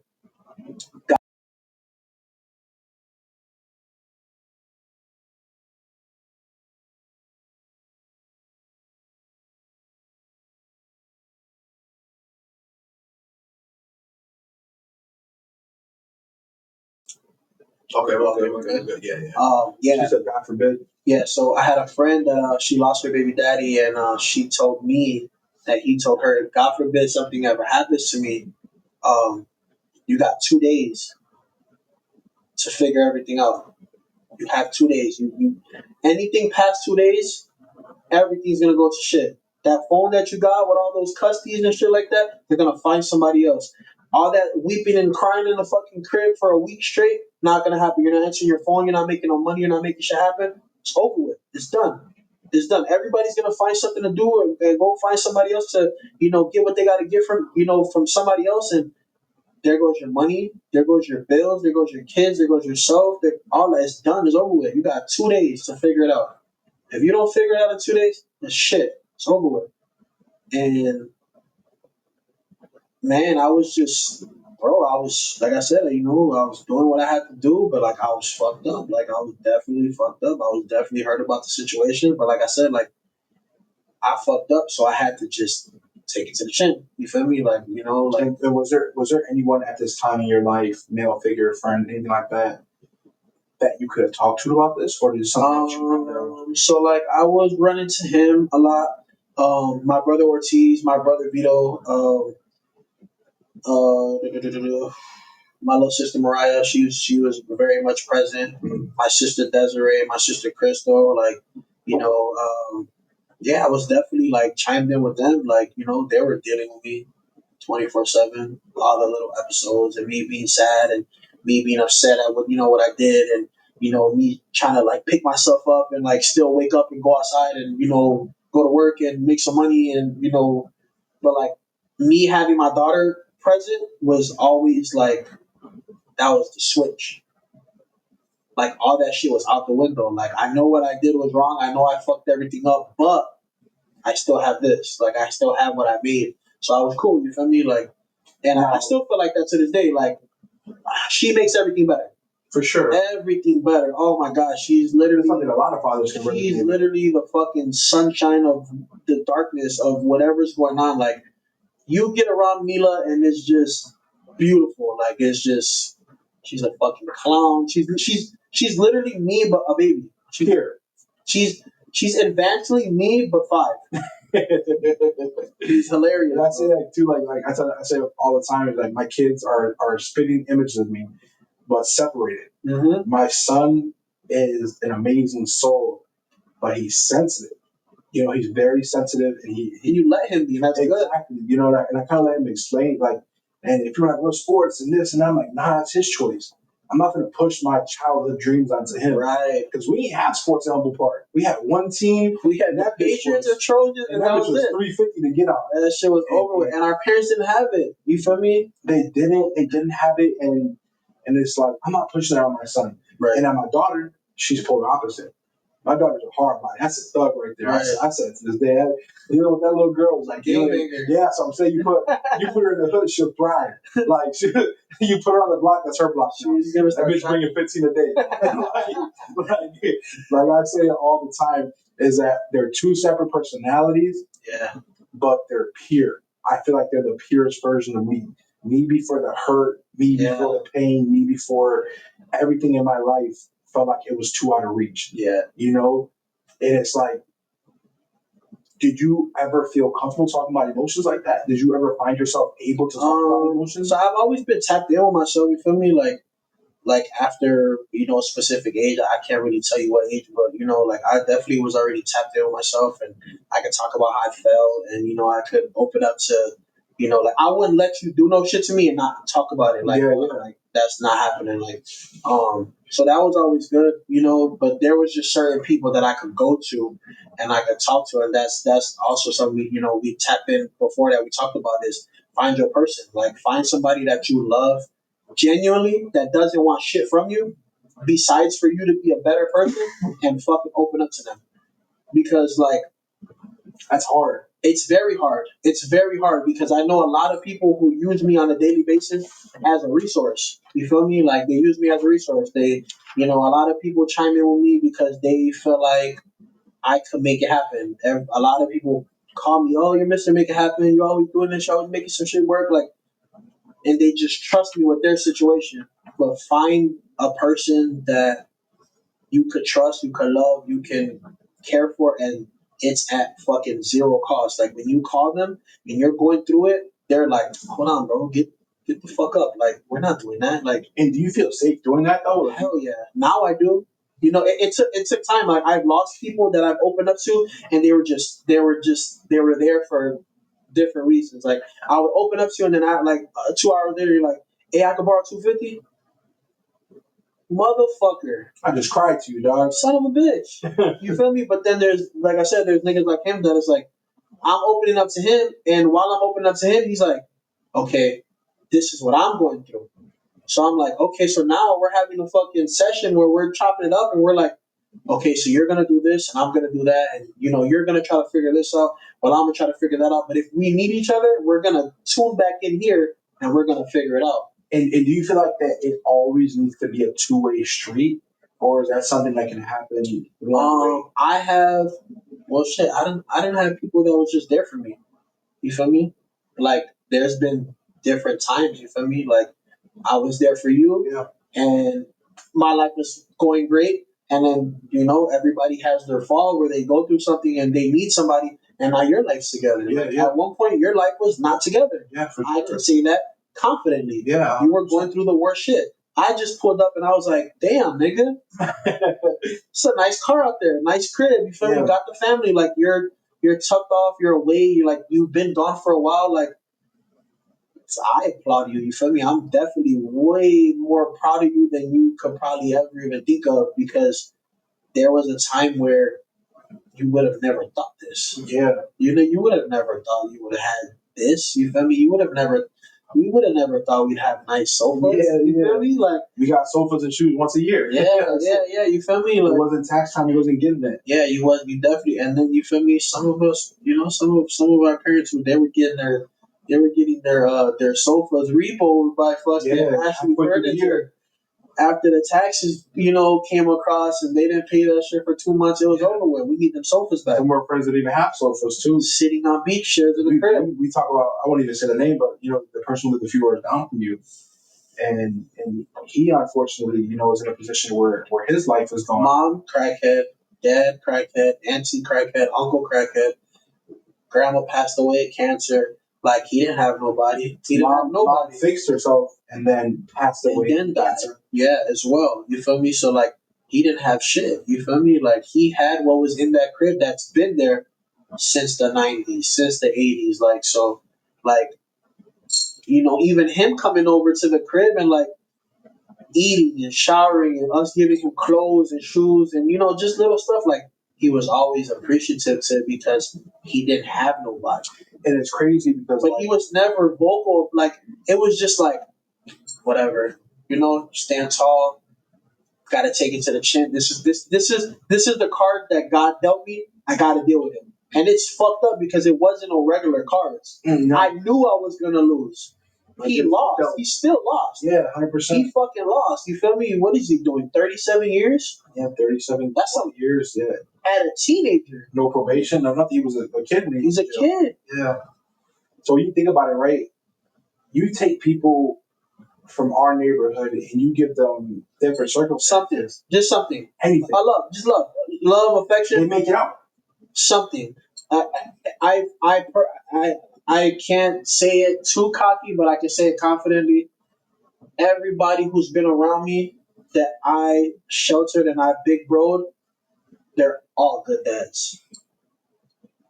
Porky, G Baby, Trado, Ortiz, Paulie, Vito, Donovan, like the list goes on. Lito, like, everybody's a good dad. Like, everybody's present. And they're going stupid. Like, I'm talking about, like, everybody's an amazing dad. Like, when I say, like, I can't be more proud of, like, them watching me and then them being like, I want to do that too. Like, and then seeing it come full circle, and I'm like, damn. Like, and it's crazy because, like, it's beautiful. The questions that I asked for the purpose, right? And I asked them to say, for the fact is, you were my person. Right. You were the person. I was your big brother. I was your big cousin. I was the exactly. And I touch back. Like, I remember having one of the most fun, wholesome days where we had one of the best days. I come home 7, 8 o'clock. It's just getting dark outside. It's summertime, and I find out that my sister died. Yeah.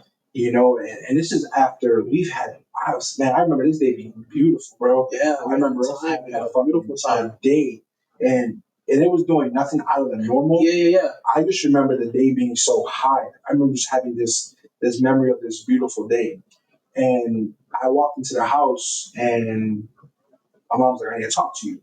And I'm like, "Yeah, I definitely do." Like, what's up? I've been going all day. I don't know. Yeah.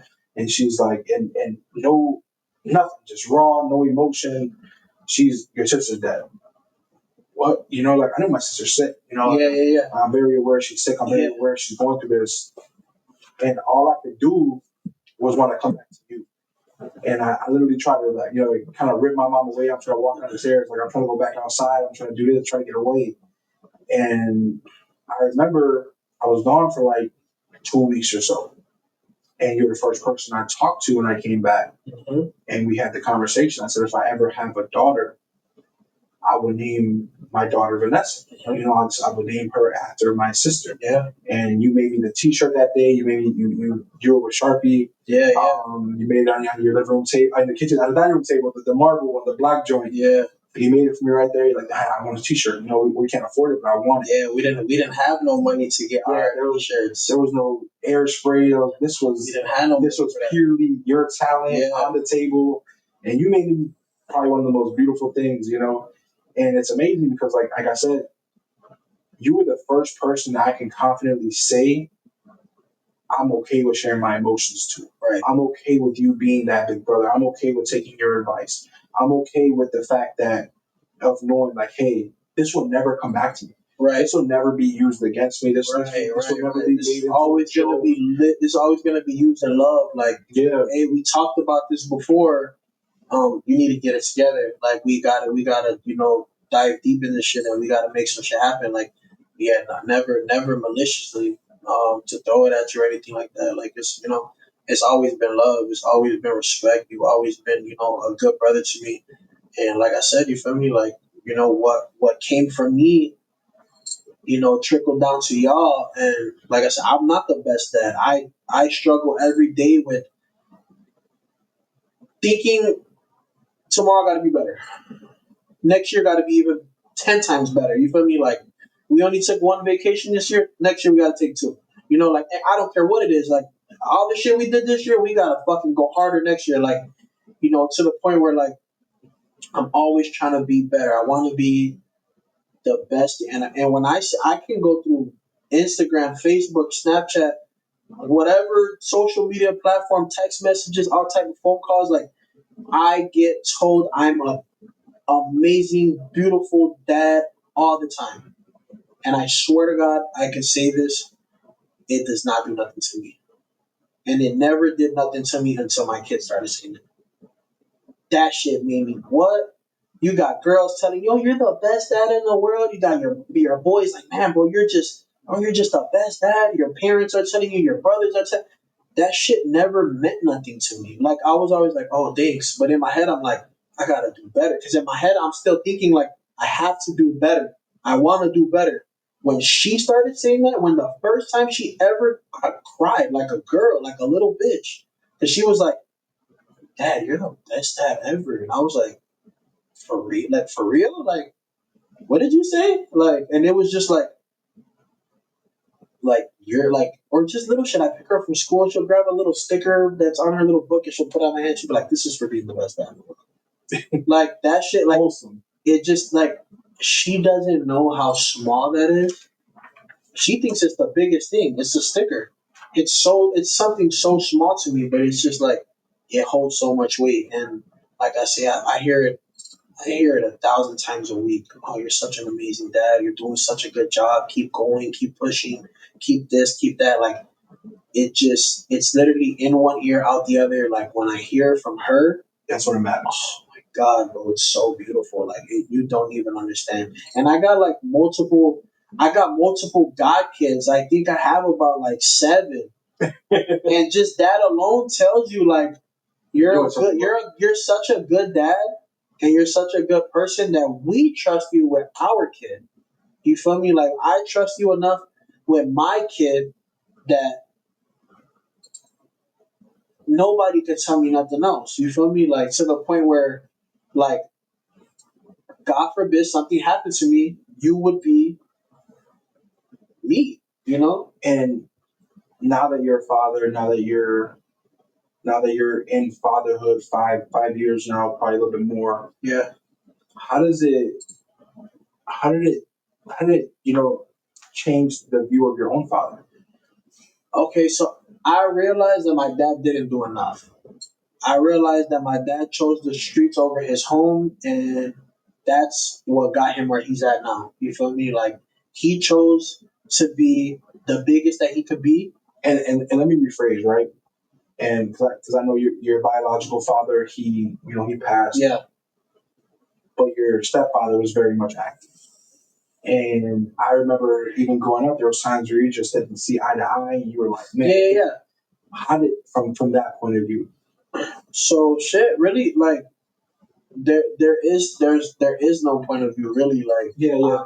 I'm his son. You feel me? Like, that's my dad. You feel me? Like, he raised me. He fucking nurtured me. He taught me the ins and outs of fucking everything. So it's like, really, when there was nobody present to go to and talk to, he was already ready to go. He was ready to go already. Like, what you need? What you want to talk about? Whether it was sex, streets, money, just me having, my own little shit going on, like he was there present and he was like, hey, like I gotta chime in with you because I can't let you just go outside and think that you fucking this girl without a condom is okay. Yeah. I can't let you think because now you want to be in the streets. I can only stop you so much, but Do it right. if you're gonna go outside, you gotta do this correctly. And those are some hard conversations, though. Yes and no. You feel me? Because it's like if you're open to the conversation, then it's always gonna go smooth. You feel me? It's the kids who are like, I'm cool, bro. Like I don't need that. Like that's where they go wrong. You feel me? Now you got a kid who's fucking 21, got like 4 kids, or you got the kid who didn't want to listen, and his dad's like, hey, you gotta move like this, and now the nigga's dead. He's locked up in prison forever. Like we got real life friends that like they didn't hit the 21, they're gone. Yeah, They're gone. No, they're gone. Like Mhm. they got a cool ass football number on their back, and they're gone. Like it's over with. Like nigga, how the fuck do you get 30 something years and you're like 16 years old? Yes, That's crazy. it's tough too. It's like No dad, no dad, no mom, no like nothing. Like every odd stacked against you. super. Your back's against the wall. So it's like, what do I do?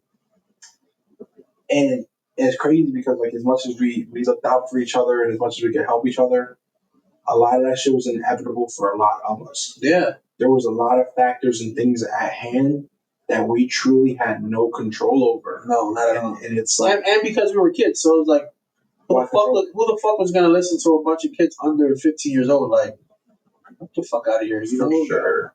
For sure. And it's tough too, right? It's like if there was anything that like you as an adult now can say to kid you, whether it be advice, whether it be direction, what would you tell that child? I'll probably say lock in. You feel me? Like, take care of yourself. Pay attention. Let somebody smart guide you. You feel me? Like when you don't know something, I'm very big on asking questions. I'm not never like if you say some shit and I don't know what it is, like I'm not never gonna sit there and be like, oh yeah, and just let you keep talking. Like I definitely gotta ask a question because I need to potentially use this later in life.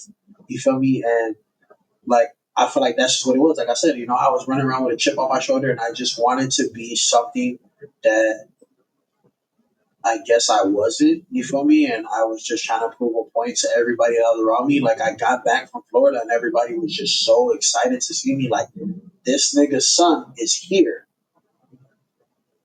Let's corrupt him. Let's corrupt them. Let's fuck him up. You feel me? Like let's. But they couldn't though. There was a very long period of time.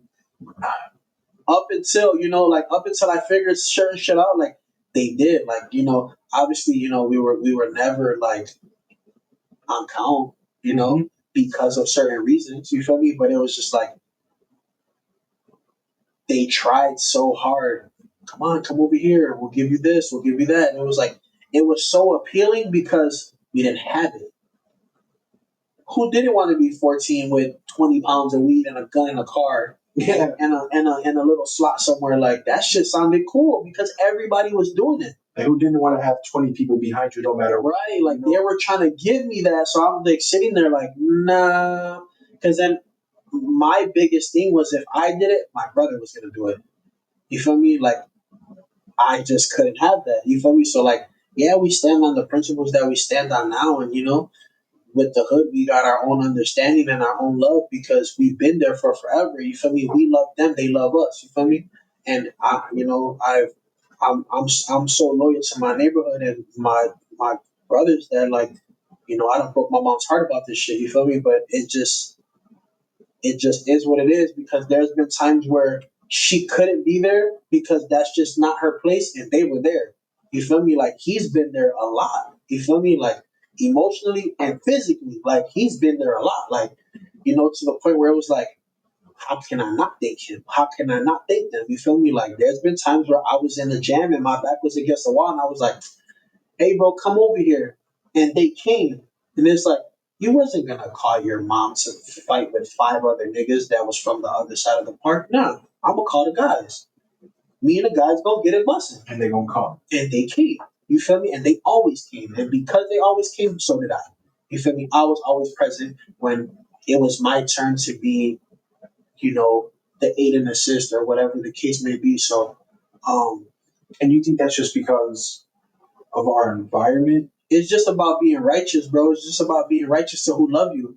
Like, and that's the reality of it. Like, you know, there's he not my brother. That's not my brother. But you couldn't tell me that he's not. You feel me? Like, you couldn't tell me that his mama didn't birth me or my mama didn't birth him. Like, his daddy not my daddy or my daddy ain't his. Like, you know, like that's my brother. You feel me? Like like nobody could tell me that he like I don't give a fuck who knew him before me. Like that's not your brother. Like I grew up in that house with you. He was never. That's my brother. Like that's really my brother. Like the shit that I go through, he goes through. The shit that he goes through, I go through. I endured all that shit. I was sad about a lot of shit that he went through. I was heartbroken when he dealt with the shit that he dealt with. You feel me? And he called me and let me know, like certain situations. And I'm like, damn, you feel me? Like this nigga's only lied to me one time, and it was to save my feelings. You feel me about some shit? And he telling me like, man, this happened and blah blah blah. And I'm like, damn. The whole time it was some other shit.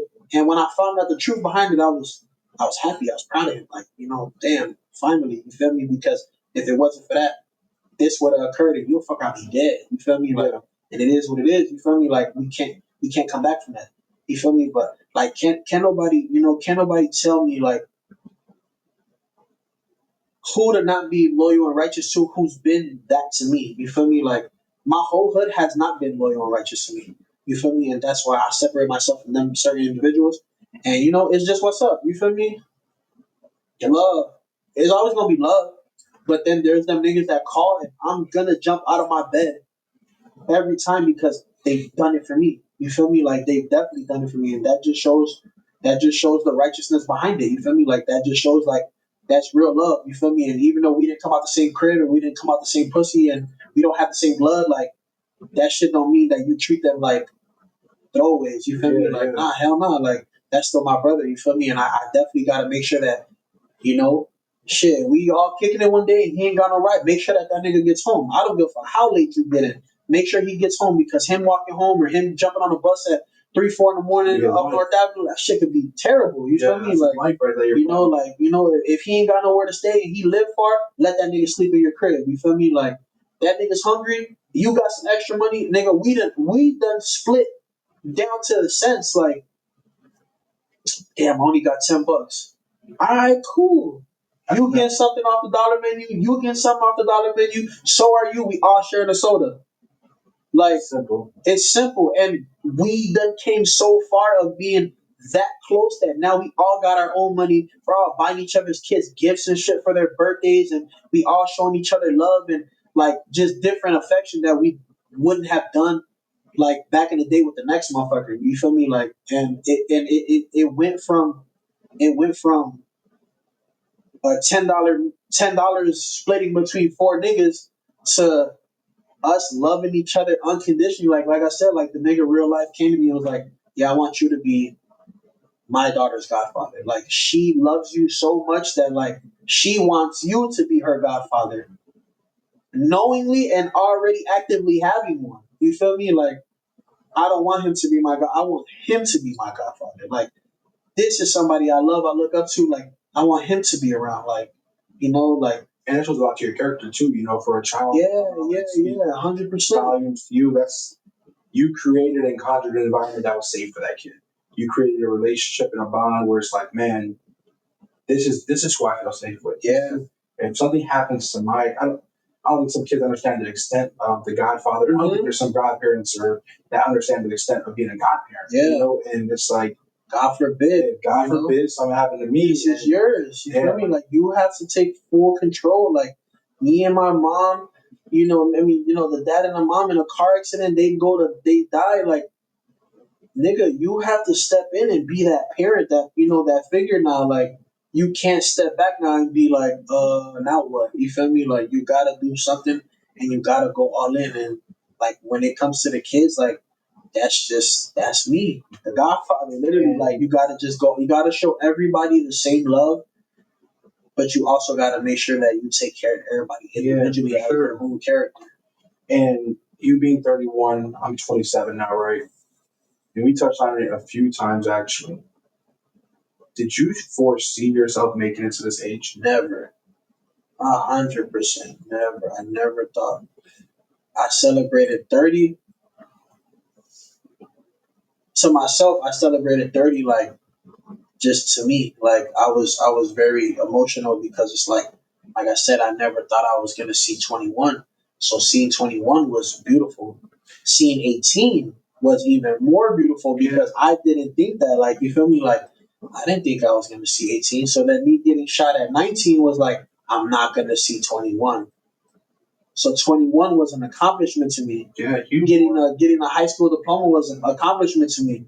Seeing 18 was an accomplishment. So like seeing 22, 23, 24, 25, I'm like, oh cool, that's what's up.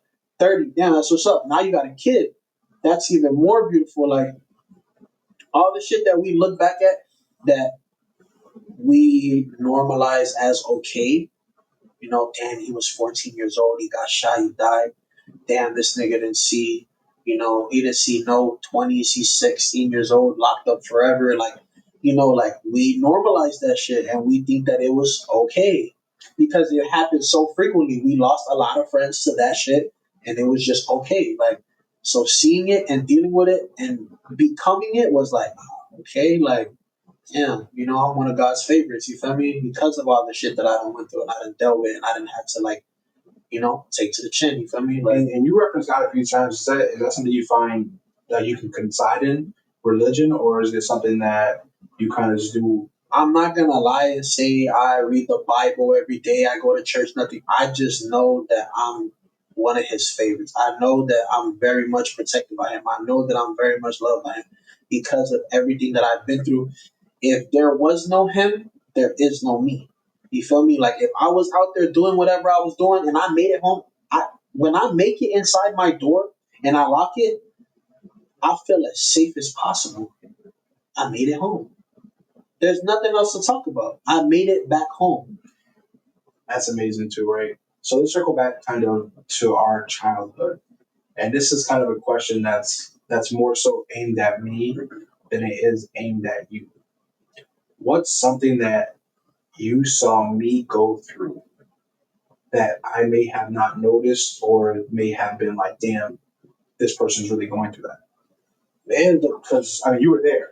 I'm And saying like you were for a lot of I'm saying like when just the whole shit with your sister. You feel me? Like when you went through that with your sister, like you were fucked up. yeah, Like you, like genuinely, you were fucked up. Like you were not you were not who I was running the streets with, and just you were not you. You were not you. Like you were full on broken. Like you were heartbroken. You didn't want to come outside. You didn't want to hang out. Like you didn't want to talk that much. Like you was fucked up. You feel me? Like and like losing your sister was a big part of your life. You feel me? Like that was one of the that I think that was the first death that broke you. yeah, That was the one that was like, yeah, I had to see my homies die. A couple cousins and uncles or aunts, whatever, family shit. for sure. That was the one that was like, that shit killed you. Like, that fucked you up. And I saw it. And the only thing that I could do was be there. You feel me? Like, he lost his sister. You feel me? Like, the only thing I could do was be there because I know that you would be there for me. Like, I couldn't do nothing besides give my condolences, show my love, my support, and just be your brother. Like, you feel me? Without it, there like you not having that, you not having no brother in your corner where like niggas is like, I'm there for you. There's nothing to talk about. Like you don't have to question me. Send me the location. I'll be there at family time, not the public time where everybody gets to. I'll be there at family time. I'll be there. Like I don't tapped in with you niggas for all type of shit. Like Yeah. all type of special moments of your lives, and you know, Up like and down. yeah. You know, like since day one, as a kid to an adult, like y'all call and hey, you know, nigga, I just got off house arrest from catching a gun case, and I went straight to his daughter's, you know, graduation. Like for real, like hey, make sure you save me a seat because if court goes good, I need to be there. Like I had to be there. Like, and I was there. You feel me? Like, and you know, like it's just about being present. You feel me? Like the fact that I was present in your life at the time, it just showed like it just showed like okay, I have somebody because I knew you didn't have nobody.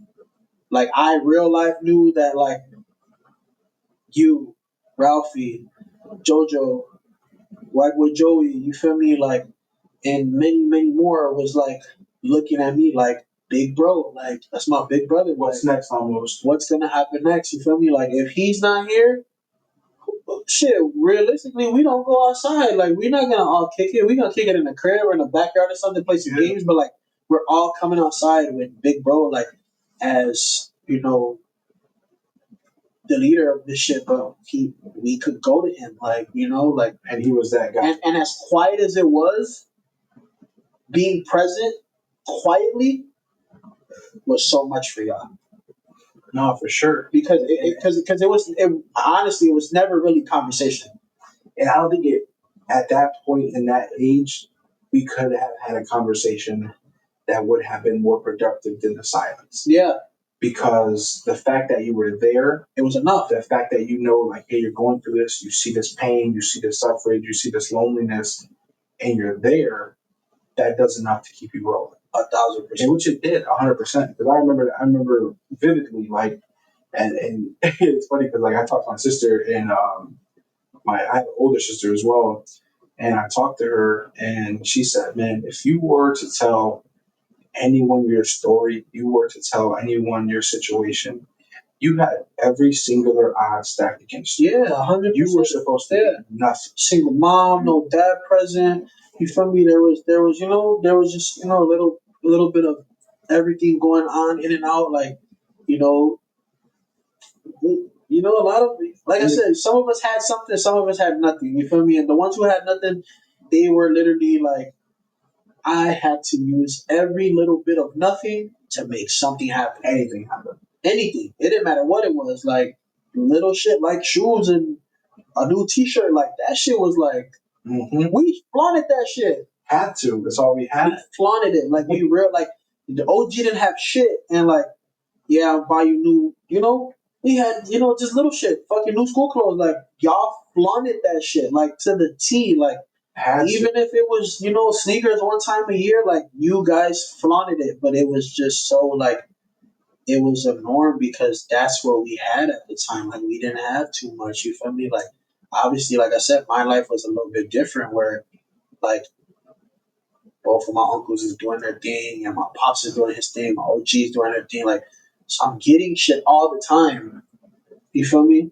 And I was living okay. I was living fine. Then I started doing my own thing, so I was getting more like but realistically, like seeing everybody else who was around me who didn't have it was like, okay, look, now we all got to figure something out because we got to form this circle where everybody's gonna make some shit happen and get out of these cribs and get out of that funk and get out of that depression and get out of that heart, that chest. You feel me? That mind.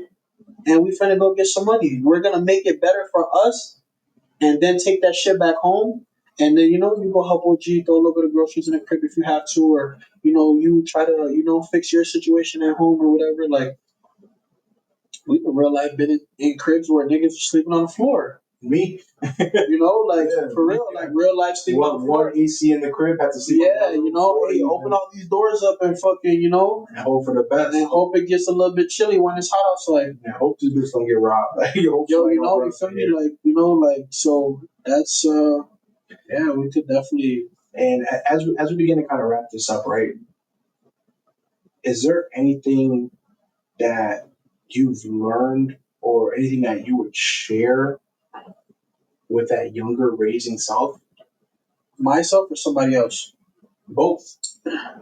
With somebody else, I would like I said before, I would definitely tell them to chime in with somebody like find your person and be open to what you're going through, what you're feeling. Like it's okay to be vulnerable and to be outspoken and to actually open your mouth because closed mouths don't get fed.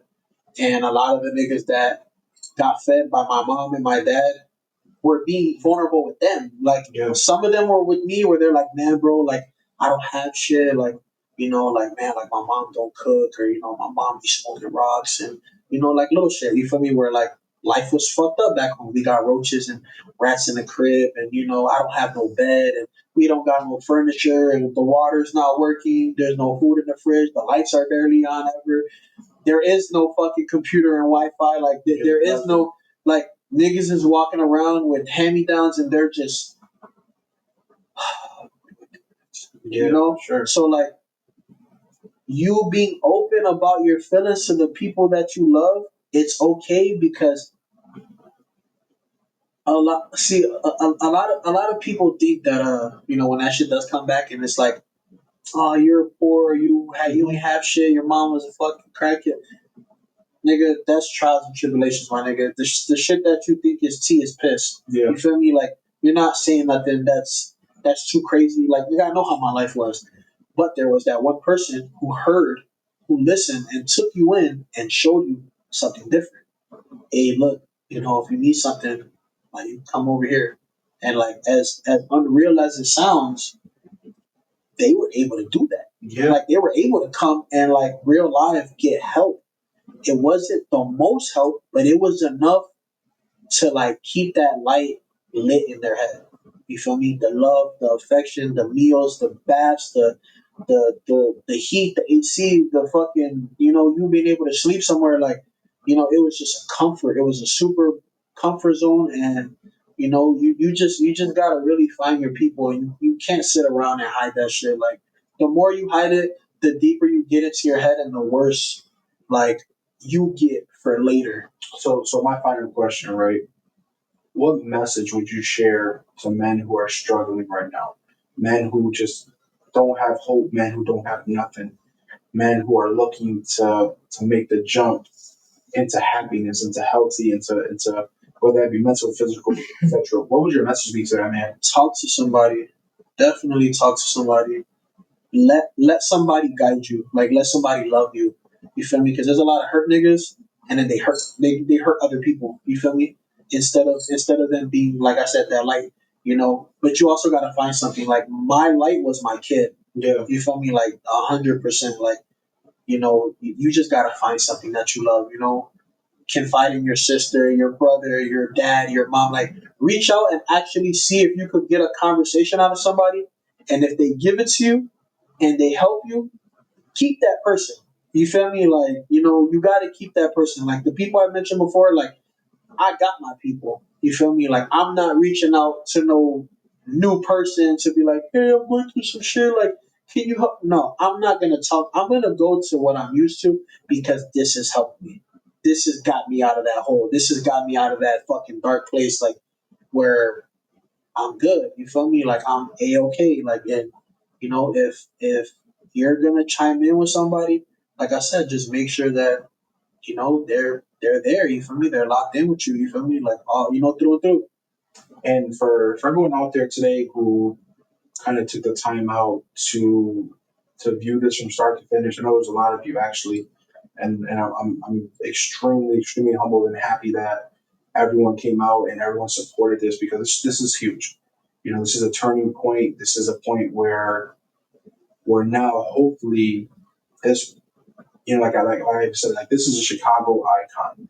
This is someone that I look up to. This is someone that neighborhoods look up to. This is somebody who is as Chicago gets. So for that little hurt boy who's out there, for that person who's out there who just doesn't see a light to the end of the tunnel, it's there. There's a light that's out there. For that little hurt boy in Humboldt Park right now who has 2 or 3 fucking shirts to wear to school, one T-shirt for the whole year, brand new, one pair of socks, one pair of shoes. There's light out there, bro. There's always resources. There's always people you can reach out to. There's niggas like me that you can reach out to. There's guys like Mark you can reach out to. Like there's always somebody who's ready to guide you and hold your hand. It's okay to hold another guy's hand, another person's hand, and let them guide you when you're feeling lost. Like, I'm always down for a reach out, but if I don't know you're going through something, you can always reach out. Um, my shit tagged all in the whatchamacallit. Like, you can find me. I'm not hard to find. Like, you could always ask a question. You know, there's always a whole bunch of people that's ready to help. And that's behind me. You Yeah, feel yeah. me? That's always ready to, give that extra helping hand, that meal, that pep talk, that love, that affection, that helping hand, that pickup. So And the best thing about this platform is we're getting people from all different aspects of life. There may be a different story that you may have not heard yet that may resonate with you deeper. There may be a person that resonates with you deeper. But find that person, find that story, and the help is here. We're willing to help. We're willing to make sure that you have a voice. I'm willing to just be an ear. I'll sit here and not respond to you for whatever time you want to speak to me. It don't have to be on camera. It doesn't have to be. There's no monetization. There's no nothing. I'm not doing this because I want to get rich. I'm doing this because I'm hurt and I'm hurting, and I'm trying to get better as a person, and I'm trying to get better as an individual. So as always, I tell you guys, and I kind of close it out with, you're not alone. You have people who are out there for you. You have people who want to support you. You have people out there, and even on those dark days where you just feel like there's nothing left, there's always something left, man. There's always something to look up to, And for the people who have supported and again, like the people who have made this possible, I want to thank you all because it takes a lot of courage to come up here, and it takes a lot of willpower to get your message across. So, Dre, much love, bro. I appreciate this with all my heart, man, and I truly, truly am happy that you decided to come up and share your story because I think that this is a story that's going to touch a lot of people. It's a story that's going to resonate with a lot of people, and there's a lot of people who are still actively going through what you're going through. And it's amazing because, like I said, you are this iconic figure.